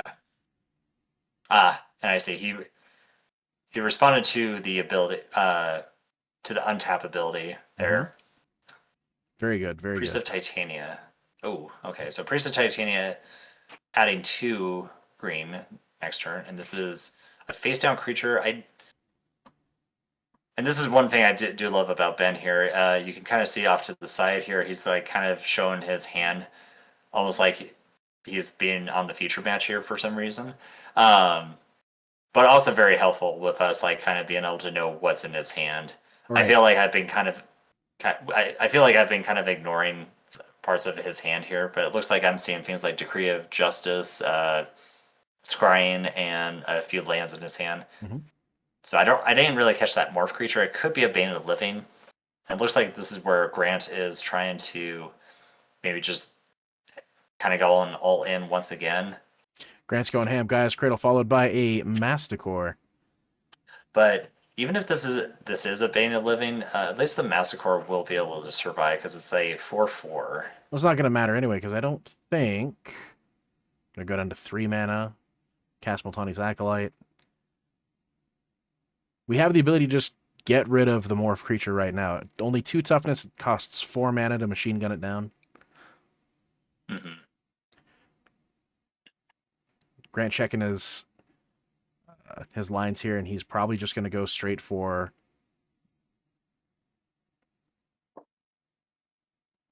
Oh, deploying Oh, both of these creatures. nope. Priest, Ranger. Use the mana from Priest, blow up that Bane of the Living, Yep. and now super advantageous board state for Ben here. Unless we can get like a Wrath of God or another Bane of the Living, which would require a massive mana investment and probably wouldn't live very long. Yeah, this is he definitely had to kill that face down creature, assuming that it was a Bane of the Living, and and it was. So if he didn't do anything and let Ben pass to his turn, he would have been able to wipe out most of Grant's board state here. And very relevant here, Ben does not have 2 white mana. Ben is not holding up a Wrath of God. Oh yeah, you're right. Yeah, and some of these lists do tend to run Wrath of God. I think I've also seen some of these control decks also kind of opt in for Bane of Living, but of course, this is me getting into Premodern. I think like 6 months in. Been digging the heck out of this format. I don't play it. I don't play it a whole lot, but like from time to time, they do these like monthly like pre-modern events here in Colorado, and it kind of depends on the venue. Usually, it's like about 16 to 24 players that will show up on average. This one was a little bit more unique because this was also part of the Eternal Showdown series that Alex Myers has been hosting. This is the second Eternal Showdown series that he's been doing, and every single month there is a new format that will be displayed. It's last month was Legacy, this was Pre-Modern, and next month will be Vintage, which looking kind of forward to that. Oh, is that a squee that just got So discarded? a lot of things just got cast while you were talking about the event. Yeah. A lot of things happened. And I tried to keep up with it, but a Survival of Fittest did hit the table, and so did 2 Wall of Blossoms. And now we're going through the gauntlet, so to speak, of Squee, then Anger, followed up by a Yavimaya Granger. Go get that mountain. Now everything's got haste. This game could be over right here, right now. Yeah. It's not looking so hot for Ben right now. Yeah, Ben would need Ben would definitely need some kind of board wipe here. But it might be a little too late He here. might not get the chance. Look at everything that's coming down. We also still have the untapped Gaia's Cradle. That's true. And it's time. And it looks like we have Tribal Force Mage, aka Craterhoof Behemoth.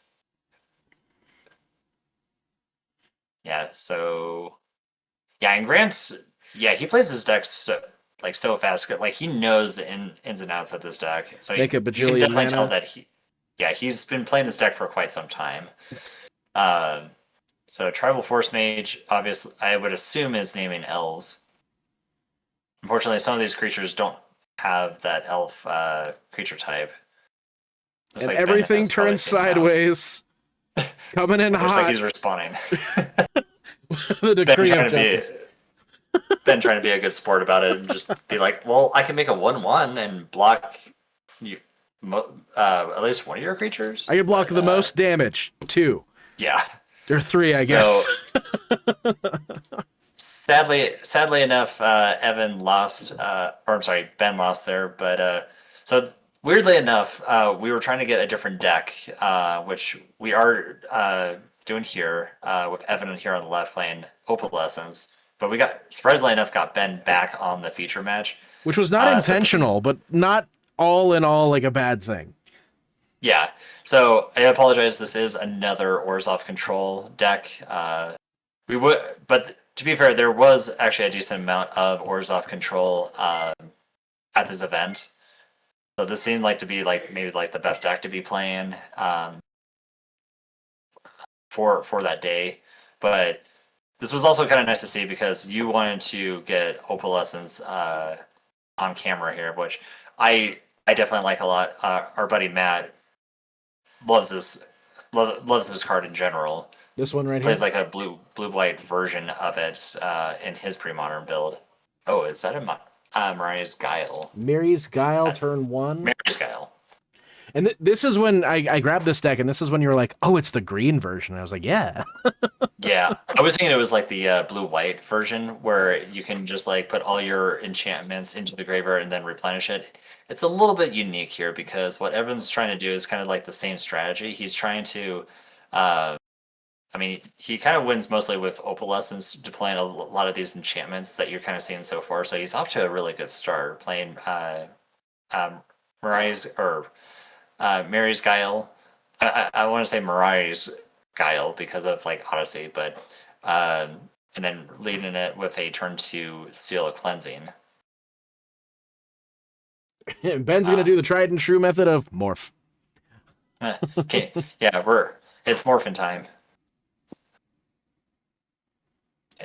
Yeah, and what's cool about Ben's morph creatures here is you can't really tell if it's actually a Bane of Living or Exalted Angel here, so it kind of puts Evan in a spot where it's like, well, if I know his deck, it could be one or two things here. So I have to kind of be cautious about playing around one of these two cards because Ben's surprisingly enough does play creatures in this deck. He's playing the what is it? The Enchantress, the 2-mana Enchantress. Argothian Enchantress. Argothian Enchantress. There we go. Say it with me, Josh. Gothian Enchantress. Well, I know how to. I couldn't remember the actual name of the card. I don't have the deck list pulled up right now, but Argothian. I mean, good enough. Speaking of, we've got an Enchantress's Presence down. Get some card advantage on Evan. And then following it up with 3 mana and a Vindicate. Nope, we don't want to give you that card advantage. That's not okay in our book here. We're going to instead hit you for 2 as punishment. Yeah, you get punished. Yeah, and I think that's definitely the time to play a Vindicate on Enchantress Presence because you don't want, like you said, you don't want your opponent to draw cards here. We're working hard enough in this black-white control deck. We're working hard enough to get rid of cards in hand. We don't need you putting them back. Right. Now, I think Evan ideally wanted to have this like excellent curve because, as you can see here, he's been casting a spell each turn, curving out from 1, 2, and 3 here. He's going to play another Presence. He could have had the option to play an Opalescence and then like kind of swing back for 3 damage. But again, this could be like a Bane of the Living, and he can just lose both of those creatures. And a Vindicate down for Ben, which, he's gonna play do the same thing again. Yeah, play a card, get an answer, and slap it. We don't like that. Stop it. Yeah. I say that as if they're like very like hostile with each other. No, man, these two guys are super lovely. I actually got the chance to play across from Evan a couple times. He is a joy, a delight, some would say.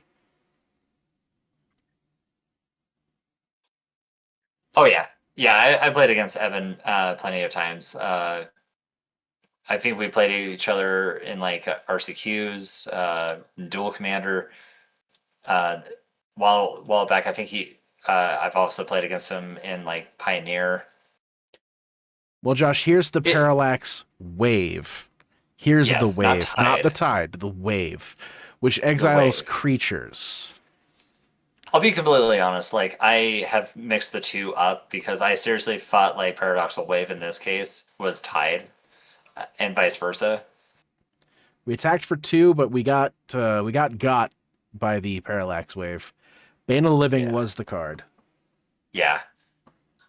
And Evan trying to cautiously play around that card. I think that's why he hasn't deployed his Opalescence Does yet. he have it in hand? Yeah, his last card in hand should be an Opalescence. And one thing to keep in mind here, because that Bane of the Living was more face down, when you exile it, in this case with Wave, it does it is pretty much known information. So we have to prove that that's actually a creature. Mm-hmm. So it gets tucked in underneath the Paradoxal Wave. Yeah, more of that, more lesson time for morph creatures. If they ever leave the battlefield in any way, shape, or form, bounced, exiled, graveyard, uh, thrown in the garbage, they have to be revealed to prove that they could be played as a morph creature. Yeah, and I think there was an old school ruling. I think during like Han's block because they Yeah, brought back Morph, where you at the end of the game you had to reveal your Morph creatures, otherwise you got like it resulted in a game loss or something like that. it was very extreme back then. Yeah, Yeah. All right, and there's the Argothian Enchantress. I'm Uh, so proud of you. yeah, I pronounced it right. Now we just got to get your Um, parallaxes correct. yeah, yeah. I'll eventually, or Gerald's verdict at this point. Oh, you keep saying Jerome.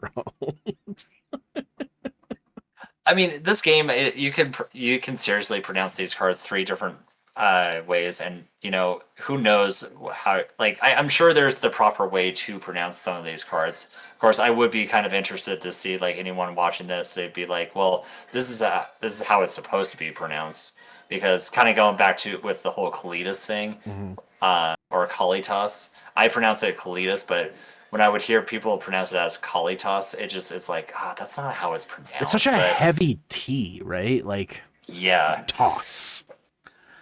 yeah, Kalitas. It just sounds so weird. But So we got another morph, by the way, going back to the game on Ben's side of the table. and it could Um, be another Bane of Living, or I think I did see Exalted Angel in Ben's hand, so I'm pretty sure this is an Exalted Angel. And if that's the case, I think Evan can easily play around this. Another But it looks like parallax it's gonna wave. not a tide, right? Nope, this one starts with the W. Parallax The wave. W. The W. Think of it like that. W, white. Yeah. Oh, fair enough. Yeah. But what about T? What is that? Tide, water. I Tide. mean, wait, Oh, that gets confusing when you talk about waves and tides. We're yeah, exiling right. the. We're morphing the exalted angel, Well, unmorphing rather in this case. flipping it over. Yep. Exalted Angel is revealed, but Ben can exile that Exalted Angel at any given time. Right. But we got a duress, opalescence, timely duress there from Ben. Yeah. Once again, yeah. Because you know that Uh, opalescence was coming down next turn. yeah, and I think Ben was kind of getting a hint from that, thinking like, what's that one last card in Evan's hand? It could be a land, which one of them was a land, and I think that's a Rift's Grove, and it's weird that I just know that right off the bat. I mean, I with We editing this video and card images, I do kind of know this ahead of time, but when we did talk uh, about it before too, because I was really confused what that card was when we saw it. I was like, y- "What do you mean? What is that?" yeah, it's kind of like a like the bounce lands in original Ravnica. Mm-hmm. It's kind of like that. So when it ETBs, you have to return a non-layer land back to your hand, otherwise it gets sacrificed. But the unique thing about this land is it doesn't come into play tapped, unlike the bounce lands. It actually comes into play untapped, so you can actually like play it, tap it for mana, and then if you want to, you can actually sacrifice the land itself. I don't think it brings any extra strategy to Evan's deck here, but it is nice to have. It's another Options. green-white source. Yeah, and red source too. So you can actually have, because like in pre-modern your mana bases, and here it is right here. You like pre-modern doesn't have like a solid mana base, so you don't have your dual lands. I mean, you have things like pain lands, like brush lands that Evan's playing here, but this is a nice land that comes into play that gives you 3 color options. I think I saw another Enchantress got being cast there, so future enchantments spells will now draw them 2 cards. Next, you want to see if I can run a lair. I'm actually getting into pre-modern as well, and I'm working on Black Blue Reanimator because that's one of my favorite archetypes to play in card games. I'm actually thinking about looking into Crosis's lair for that one. Now that I think about it, That one's the Esper one, if I'm not mistaken. no, Crosis is Grixis. Oh, Grixis. Oh, that's right. Oh yeah, that's true. Because I think I can't remember the Esper one or the name of it. It's not Chromium. Is it Chromium? Oh, it might be. It Of is. course Oh, it is. Okay. Oh, you pulled it up. Yeah. So Ben on his side, he's gonna need an answer to a lot of these tournaments on the side. Not the second Elder Dragon cycle. Chromium's the first Elder Dragon cycle. Let me see. Elder Dragon. Okay, so Phyrexian Furnace has landed on Ben's side of the field, so he's gonna immediately exile the bottom card, and this actually does matter since Evan is playing a deck that utilizes the graveyard. So things like replenish matters here. He can, if he draws a replenish, he can return all these enchantments back from the graveyard.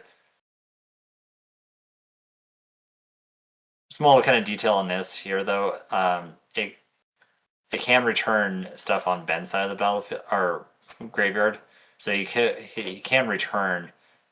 I think it replenishes all enchantments and creatures, or not creatures. I think it's just enchantments. Yeah, Replenish only does enchantments that are, I think, 3 or less. No, it's all permanents. all Oh, shoot. Yeah. Yeah, permanents. Yeah, I was thinking artifacts as well too, but I'm also thinking of another card that does something similar. I think it's like Open the Vault for 6 mana that Yeah, it is all enchantments. I'm wrong. I'm an idiot. No, you're not. You're not. I'm the idiot. I mean, yes, but that doesn't change the fact that I also am the idiot. No, I'm the guy who keeps getting the paradoxals mixed up. For whatever reason, I just remember wanting to play replenishes in like Cheerios or eggs. That's why I'm the fool. It'd be kind of cool to see that in pre-modern, but I don't know if that's an actual thing. I don't think you can do it. In modern, I probably want to say air quotes in modern, because I know Second Sunrise is banned there, but you could probably do something kind of clever in that format too. I've kind of looked into it. Swing it in for 4 damage, Bane of the Living towards the Plowshares. Yeah, and we saw the Skeletal Scryan earlier, drawing some cards there, losing some life. We fell off on a tangent. Full disclosure, everybody, I'm tired. It's past my bedtime. Oh, me too. Well, I can't say. Well, somewhat for me, honestly, but we're definitely getting there. Looks like Ben once again with a timely duress. He's been very good about casting these discard spells at the right time. Looks like another morph time. And we're flipping it the Bane. Be flipped over. Yep. Gonna pop those enchantresses right in the mouth. Yeah. Yeah, there's 0/1 creatures, so you don't have to invest too much mana into this.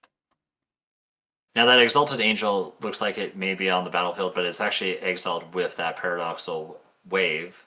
Ah, you did Uh, it. You got it. Well, you got it kind of right. yeah, I almost said it, but yeah, it's technically underneath that wave.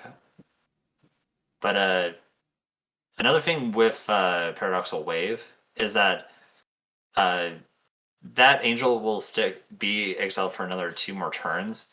The wording on fading.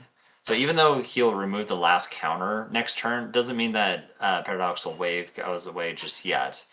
The turn after that, it will get sacrificed because if he has no counters left on that wave, it will get sacrificed, and then Ben will be able to get his Exalted Angel back.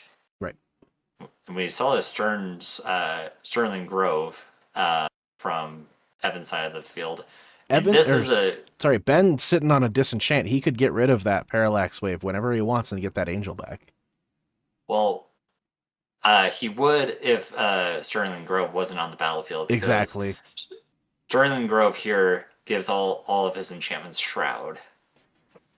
At the time, this was the both-sided version of Hexproof, so it affects both Evan and Ben's side. Whereas Hexproof, it only affects your opponent. So Shroud, this is before Shroud was Shroud, right? This is can't be the target of spells or abilities.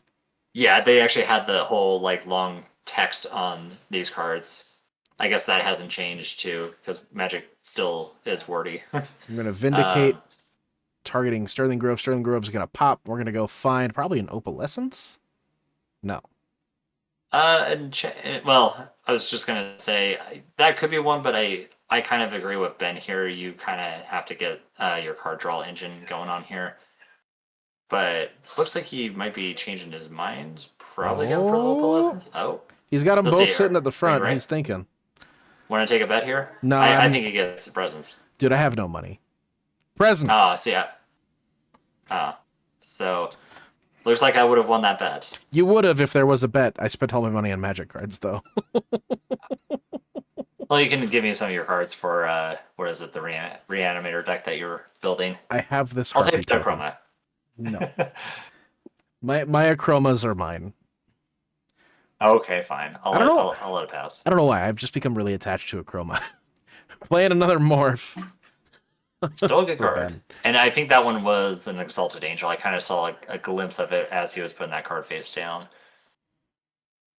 And that Mary's Guile just doing some work here. That setting up his draws, and with Enchantress presence on top of that too, he'll be able to kind of manipulate the top of his library and be able to draw certain cards in order. So Ben unmorphing the card. Looks like Ben doesn't have enough to deal with that onslaught of creatures, so we're gonna go straight to game 2. Evan doesn't have the enough to deal with the onslaught of creatures. Yeah. Evan, you said Ben. Oh god, I'm sorry. You better be. Now I'm kind of getting the players' names mixed up. Now Quetzalcoatlos going to 19. Duress. Very, very good duress here. Mary's Guile, Argothian Enchantress, Exploration, Replenish, and Sarah's Sanctum. Well, you could. Unfortunately, you can't take the Sanctum. I would easily take that card if I Immediately. Just no, get that out of here. Yeah, and you can't take the Enchantress. So here you either take Guile, Exploration, or Replenish. And I was kind of thinking of it. I would have probably taken Replenish in this case, but I guess looking at Ben's hand, he has 2 disenchants, so I guess he has answers to those cards. But Replenish also will be able to return those enchantments back. Part of me kind of wants to take Replenish just so that way that's in the graveyard, and then you can then disenchant future enchantments like this Gaia's Cradle, Mary's Guile, Exploration, things like that of that nature. But I think Ben plays a lot more Premodern than I do, and he plays this deck a lot more than I. So I'm not saying that Ben made a play mistake there, but I don't know. Looking at the hand there, I would almost think, you and then probably a follow-up take duress. Yeah, and it looks like another duress. Remember, I think that's what he also had. You gotta remember that Replenish costs 4 mana, which that could be very difficult to get. Maybe not so much with the Sarah Sanctum, but I can understand Ben's line of thought here. I probably would have taken the Guile too. Yeah, and I mean, and that's true too, because like you probably want to be able to answer the first guile and then have the other guile in the graveyard here too. So again, I'm not saying like what I'm saying is like, oh, Ben should have played this. Like I am thinking like I probably would have taken this, Yeah. but I think Ben. I think looking at how the game is kind of progressing, I think Ben definitely chose the right card to take. So in other words, I would definitely be wrong in this case. I sometimes don't like to admit that, but no. Uh, I'm definitely not wanting to sound cocky here. You or heard it anything here like that, but first. Josh is wrong. Sound the alarms. oh no, I can't. I mean, this game is so complex that I probably would have taken the other card, but I think Ben is definitely playing it right. And once Verdict. again, Oh, I emptying that this could almost hand. yeah, this could almost be a drinking game now because I have said this maybe like 5 other times, but he is his discard spells here have been so timely. Oh, what is that? Is that a, oh, that's a wild It's growth. a wild growth, yeah. Yeah, took me a minute there. Seal I of keep thinking cleansing. about like wild growth because it's enchant land and not enchant forest, unlike Utopia Sprawl. Clean- Seal of cleansing. Ooh, So the, we're chaining spells together because we're drawing cards with our Growthian Enchantress. yep, Empty really handed, good but here. still cast 3 spells this turn. That's so nuts. Yeah, Sarah's Sanctum, the Gaia's Cradle, in this case for enchantments. Yeah, Mm-hmm. Urza's Saga was a broken set, or just well, I guess the block itself was just really broken. Urza's block was pushed. Yeah, you can kind of see that with Mercadian Mass block, where the cards were definitely toned down. I think I remember hearing like brief history on like the design of Urza's block, where some of the R&D people pushed this set so much that some of the designers were actually threatened to lose their jobs because of how pushed these cards were. Well, like in Legacy, Urza's Legacy, you had, was it Memory Jar? I believe so. Yeah, Which was banned the minute it saw play the first time. yeah. I think it got banned before it even before the set got released, but No I could way. be wrong on that. I think they banned, didn't they ban it at the pre-release? Probably so. Yeah. I know of this, but like right off the bat, doing this commentary Yeah. right off the bat, I want to say that that sounds about right on your end. I can double check it. I can double check it. Yeah, but it looks like Jar. an enchantress's presence coming down the field. So now Evan is going to be able to draw 2 cards here for future enchantment spells. He has 1 card, and it looked like that was a Sword Splashers. So No targets yet.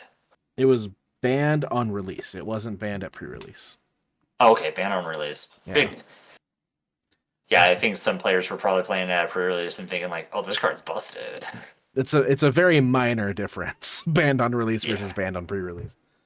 But it was banned in both standard and extended. But that's just how powerful the Urza sets were. Oh yeah. Planomorph. So, disenchant on that Enchantress presence. Okay, now that Sword Splasher is seeing some value there, getting rid of that Bane of the Living. Because it was face down, it was a 2/2 creature, so Ben will gain 2 life and not 4 life. I was actually like on that subject of Urza's Saga, like the Urza's block. I was kicking around a video idea of like titled Day the Days Magic Died. And it's like all the days that like changed fundamentally how Magic was played. Oh yeah, it's it's kind of interesting that I don't know that time of Magic. Uh, I would have loved to have like kind of played during that time. Urza into Mercadia block, Oh yeah. but I know a lot of strange things were happening during all that. But once you get to Invasion, I feel like it kind of made up for everything else because Invasion block looked fantastic. It still remains like well received in Magic's history. Ooh, Engineer Engineering Plague, Plague. naming And enchantresses. well, Enchantress here is a human druid, so one would assume Ben named one of those creature types there. Brought it in for specifically enchantresses, though, which is Not elf, fantastic. not elf in this case. Does Opal Essence give them a creature type? It just makes them creatures, right? It just makes them creatures. Yeah, that it's funny that you brought that up because I was also thinking that too. I was also gonna say like they just remain 2/2 or like these enchantments would just be their mana value, power and toughness. So like the solitary confinement would be a 3/3. It would just be an enchantment creature. Solitary confinement though, I love that card. This will stop like any kind of future duress or Gerald's verdicts. And if if Evan really wants to, he can sacrifice that Seal of Cleansing to get rid of the Solitary Confinement, because one downside to that card is you have to skip your draw step, but it also gets sacrificed if you cannot discard a card during the upkeep. It's very interesting And here in because this case, Evan was yeah. empty-handed. Yeah. I think he just wanted to play that so he can kind of protect his. Yeah, I don't know what I could be missing off of that, because it does prevent all damage dealt to you. It has a lot of text on that card. A lot of stuff going on. But I guess he could also just want to put that in the graveyard, because if he hits like a replenish, he could just get it back. It's true. Opalescence on the table. Every enchantment that is not named Opalescence right now has a body, and it's a hot Yeah, body. Opalescence is not a creature in this case because it checks for each other enchantment. So if Evan lands another Opalescence, then they see each other. This is kind of funny here though. Combat So before damage, we get a disenchant on Opalescence, turning the enchantments that are flying at Ben into just enchantments again. tapped enchantments. Yep. So if you're like suddenly tuning into this video and you're wondering why are those Somehow. enchantments tapped, it's like how does it? I don't think that's how it works. But Opalescence turned them into creatures. Evident went to his combat stat, attacked before damage. Ben used the disenchant, got rid of it. Pretty much like what you said. So I'm kind of repeating what you said. No, that's fine. I got you. Hey, look, Verdict. another verdict. Not supreme verdict. That'd be kind of nice.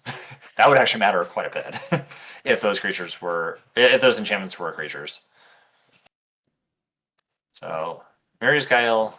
Uh, you're looking at 3 cards. I see. I think that was an exploration that he. Yeah. So he's going to play it, which would almost kind of seem like a dead draw here, but we're pretty much casting that just to get some of our card advantage. Yeah, Oh my it's goodness. one So, mana, draw 2 cards, then another Enchantress, and oh my god, what's happening? yeah, now Evan's going to be able to draw 3 Enchantresses, or draw 3 Enchantresses. Draw three Kind of did. Enchantresses.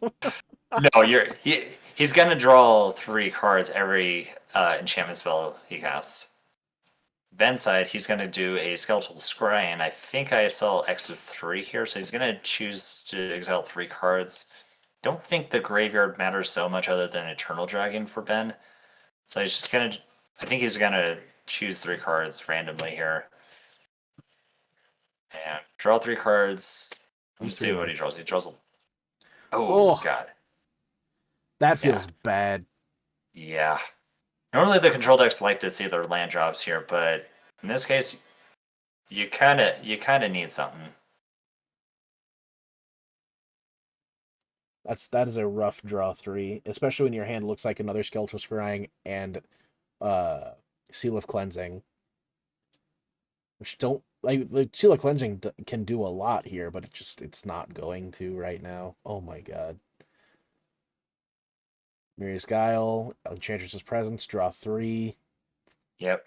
Draws 3 cards first, because that presence in the battlefield doesn't trigger it just yet. So now He also the picked up next enchantment. another Enchantress's Presence. Oh my goodness. Yeah. Evan could potentially deck out because you have to draw these cards every time you cast an enchantment spell. But he's doing this because one of the cards that he did draw was an Opalescence.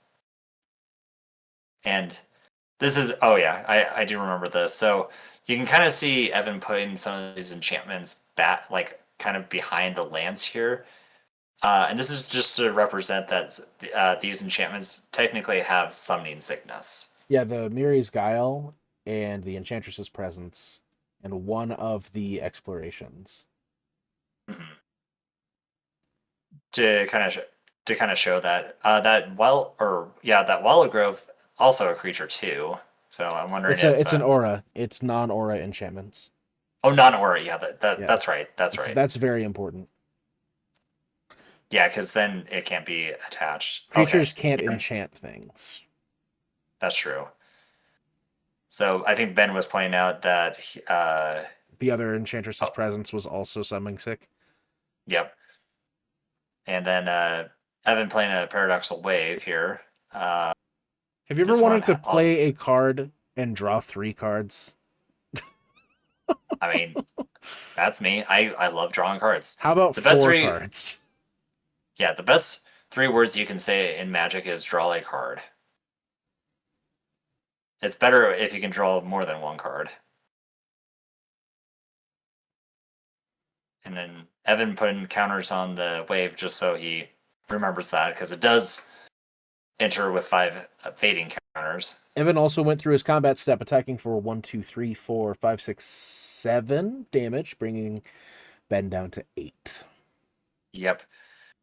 Yeah, Ben definitely needs some kind of like board wipe here, just to deal with all these enchantments. Now he could get another disenchant or seal cleansing to answer this opalescence, but Oh, since we did get a Vindicate.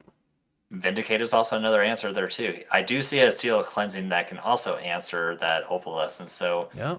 Ben definitely has some options here. So seal cleansing comes out or comes in, deals with that opalescence right off the bat, Get out of and the immediately house. goes to the graveyard. Ooh, Furnace. yeah. Phyrexian Furnace, gonna start kind of pinging away on the graveyard, but he can also use that other ability to remove that opalescence. But Evan's gonna get rid of that furnace while he can, and he's gonna get rid of that opalescence. And of course, Evan pointing out, well, that thing's still destroyed. Well, it wasn't destroyed, it was sacrificed. Well, it was sacrificed. Well, Very yeah, you're important right. distinction. It died. Yeah, And I put it air died quotes on died. yeah, it died a different way.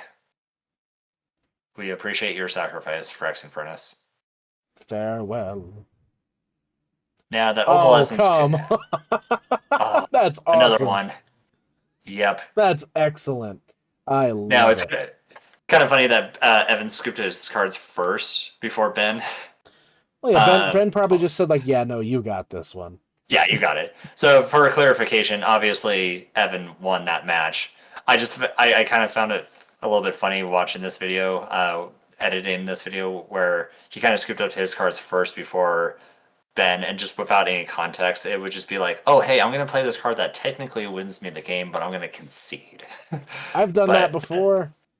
yeah, that obviously did not happen here. So um, both players uh, get in a game here. So we're All tied up now 1-1. It's a match point, is what it is. match point. There we go. Yeah. Yeah, I too am also getting kind of tired. To use the tennis references, man, my eyes be heavy. Yeah, We're recording this real late at night. For me, I'm an yeah. old man. So am I. But I'm also kind of a night owl myself. Uh, So we already got Miri's Guile and an Enchantress down for Evan. 3 mana. Not going for the morph, going for the Aura of Silence. That is some spice right there. Every enchantment yeah. costs a little extra, and we can get rid of the aura to get rid of something specific. Yep. Aura Silence mattering quite a bit here because this will slow down FN a lot to not deploy a lot of enchantments all in one turn. Because as you noticed in game 2 there, he was doing that quite a bit. Also, a fairly costed Miri's Guile was displayed. 3 mana seems much more fair than 1. Yeah. Yeah, he's got 2 on the battlefield, so he will use his ability twice. It's not really relevant to do twice, but yeah. But for opalescence terms, it does matter. And that Aura of Silence is pretty much there to deal with opalescence. But Evan's going to have a way to counter with that with Seal Cleansing for 4. Oh, yeah. So kind of an expensive disenchant here. Seal of Cleansing forcing the hand. Yeah. We're gonna go Enlighten Tutor. Yeah. Enlighten Tutor to possibly find an answer here. Tell me he gets another Aura of Silence. No, an Engineered Plague. Yeah. I think this is the card you absolutely pick because with Enchantress, looking at Evan's deck list, this is the only creature that he has in his deck. So you're obviously naming human or druid here. I would just name druid. But this also gives Evan a difficult choice. Because now, knowing that the Engineer Plague is coming, that one Seal of Cleansing becomes a lot harder to determine like where to put it. Like, yeah, sure, point it at the Aura of Silence, but if you only have the one, you want to make sure that you get your Enchantresses. Yeah. So in this case, if Evan values his enchantresses, he's going to get rid of the plague, but he's actually going to get rid of Aura Silence because this engineer plague, I would assume, is naming druid because I don't think you want to name human because that's a common creature type, and I think Ben is playing some humans in his deck. I think the Decree of Justice is like human soldiers, if I remember correctly, so that They're just would actually soldiers. matter quite a bit. Or soldiers. Okay, got it. Yeah. Sterling Grove. So so the seal definitely wanted to get rid of that Aura of Silence. So then that way you can safely play your Opalescence later on. Well, now he can start dumping his hand. Yeah, and this is exactly why too, because now his enchantments cost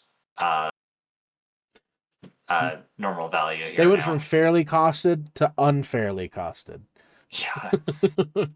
And with a Stirring Grove on the battlefield now, Evan's going to have to deal with that enchantment first before dealing with these other enchantments. Exploration, not really a big threat right here, but like Mary's Guile getting some value, and Stirring Grove, you can sacrifice to get another one if you want to. You know, every single game that I've watched Ben play is Phyrexian Furnace. Like, that's such a cool card. Yeah, these are mainboard if I'm not mistaken, because in Premodern, there's a lot of like graveyard hate. There's a lot of ways to like just graveyard hate. I mean, we saw it in the matchup where Grant was playing Elves, where anger is kind of like a huge threat there. So if you have Furnace mainboard, you can easily answer that without having to bring it in out of your sideboard. So another Seal Cleansing dealing with that plague now. So it looks like Evan also found a cure. And he'll be able to safely play his Enchantresses. Yeah, Wood Foothills getting a Forest. 4 mana floating? Opalescence. And now this is going to be a clock here. This will be... looks like 5 damage? Opalescence coming down to smack my friend with a bunch of ideas. And Ben hastily trying to deal with that opalescence, but quickly realize being reminded even. Being reminded too, yeah, I agree. Lost my train of thought there. But Stirring Grove is on the battlefield, so in order to deal with that opalescence, he's gonna have to like double it, disenchant to deal with the Stirling Grove and then the opalescence. Drawing a card, digging for answers. Yeah, he could still disenchant here, but it looks like he's going to opt for a Eternal Dragon instead. So Eternal Dragon's going to go to the graveyard. This will also thin out the deck a little bit because I think Ben needs to see an answer. He can also get a Bane of the Living would be, let's see, I guess he could do it for 3. Bane would be And that would, ideal, I think. Yeah. yeah, that would get rid of all the cards on the on Evan's side of the field except for Opalescence. Draw for Unless he draws turn. a land and then goes Bane of Living. Oh wait, no. So skeletal And skeletal scrying and disenchant in Ben's hand. let me see if I can double check this because I think when you unmorph Bane of Living, I think it's also I think it's like X or was it Black X? Yes. Okay. Yeah, so I guess he can morph it for 3, 2. So I guess for 2, he would be able to wipe out all those enchantments except for Opalescence. The one that probably matters the most, but Opalescence isn't even a creature, so it's not really relevant, and it can't be hit by Bane of Living right now anyway. Except now it Exactly. can. Yeah, and that's an issue right there. So now they see each other. So now they're 4/4s. So Smack. Evan's going to attack all of his creatures except for the other Opalescence because that entered the battlefield.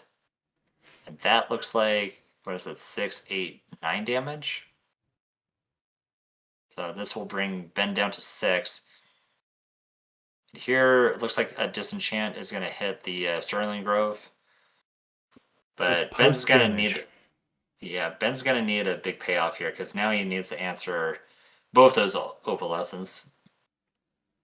And Evan's going to quickly sacrifice that to search for an enchantment. Looks like he's putting Paradoxal Wave on top just for any potential creatures. And it looks like Yeah, that's going to be the case. that's the pick. What he can do something kind of unique here. He can, if he's trying to play around board waves, he can actually put that Paradoxal Wave into play. And if there's a board wave, he can use Paradoxal Wave to save some of these enchantments. Does it work like that? Yeah, because you can target any creature in play. You can also go like target his Opalescence, holding priority, target the other Opalescence. And that's the end of the game there. Playing So, the skeletal scrying, we didn't quite get anything.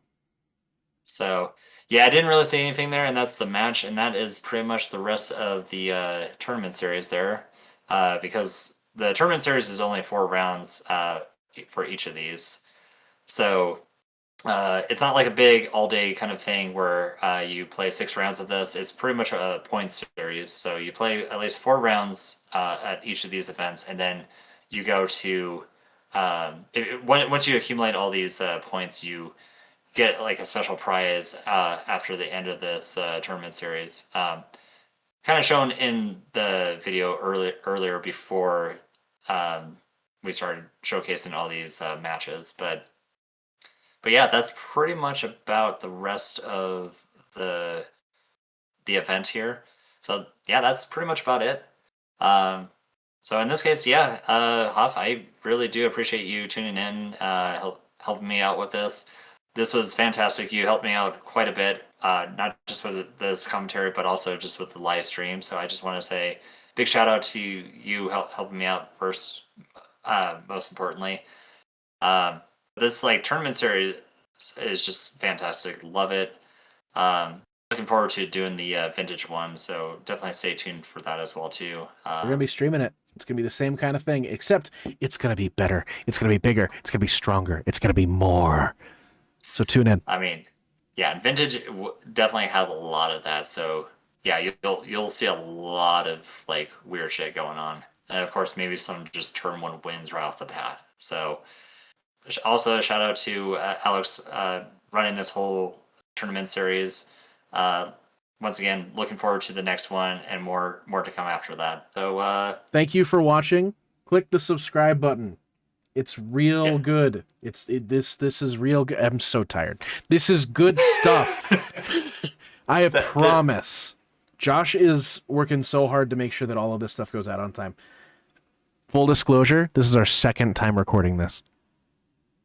and I think we did pretty good, I would say. So We did a much better uh, job than the first time. yeah, I'm actually kind of glad. So we'll do this again, and yeah, more to come. So tune in. Next month's Eternal Showdown series featuring Vintage. live at twitch.tv/8finity. The event will be at the Thornton Community Center on October 26th at 12 p.m. Mountain Daylight Time. If you missed out on the event, recorded matches will be available on YouTube. Subscribe now to be notified. If you are local and want to participate in the event, go to melee.com to pre-register. Link and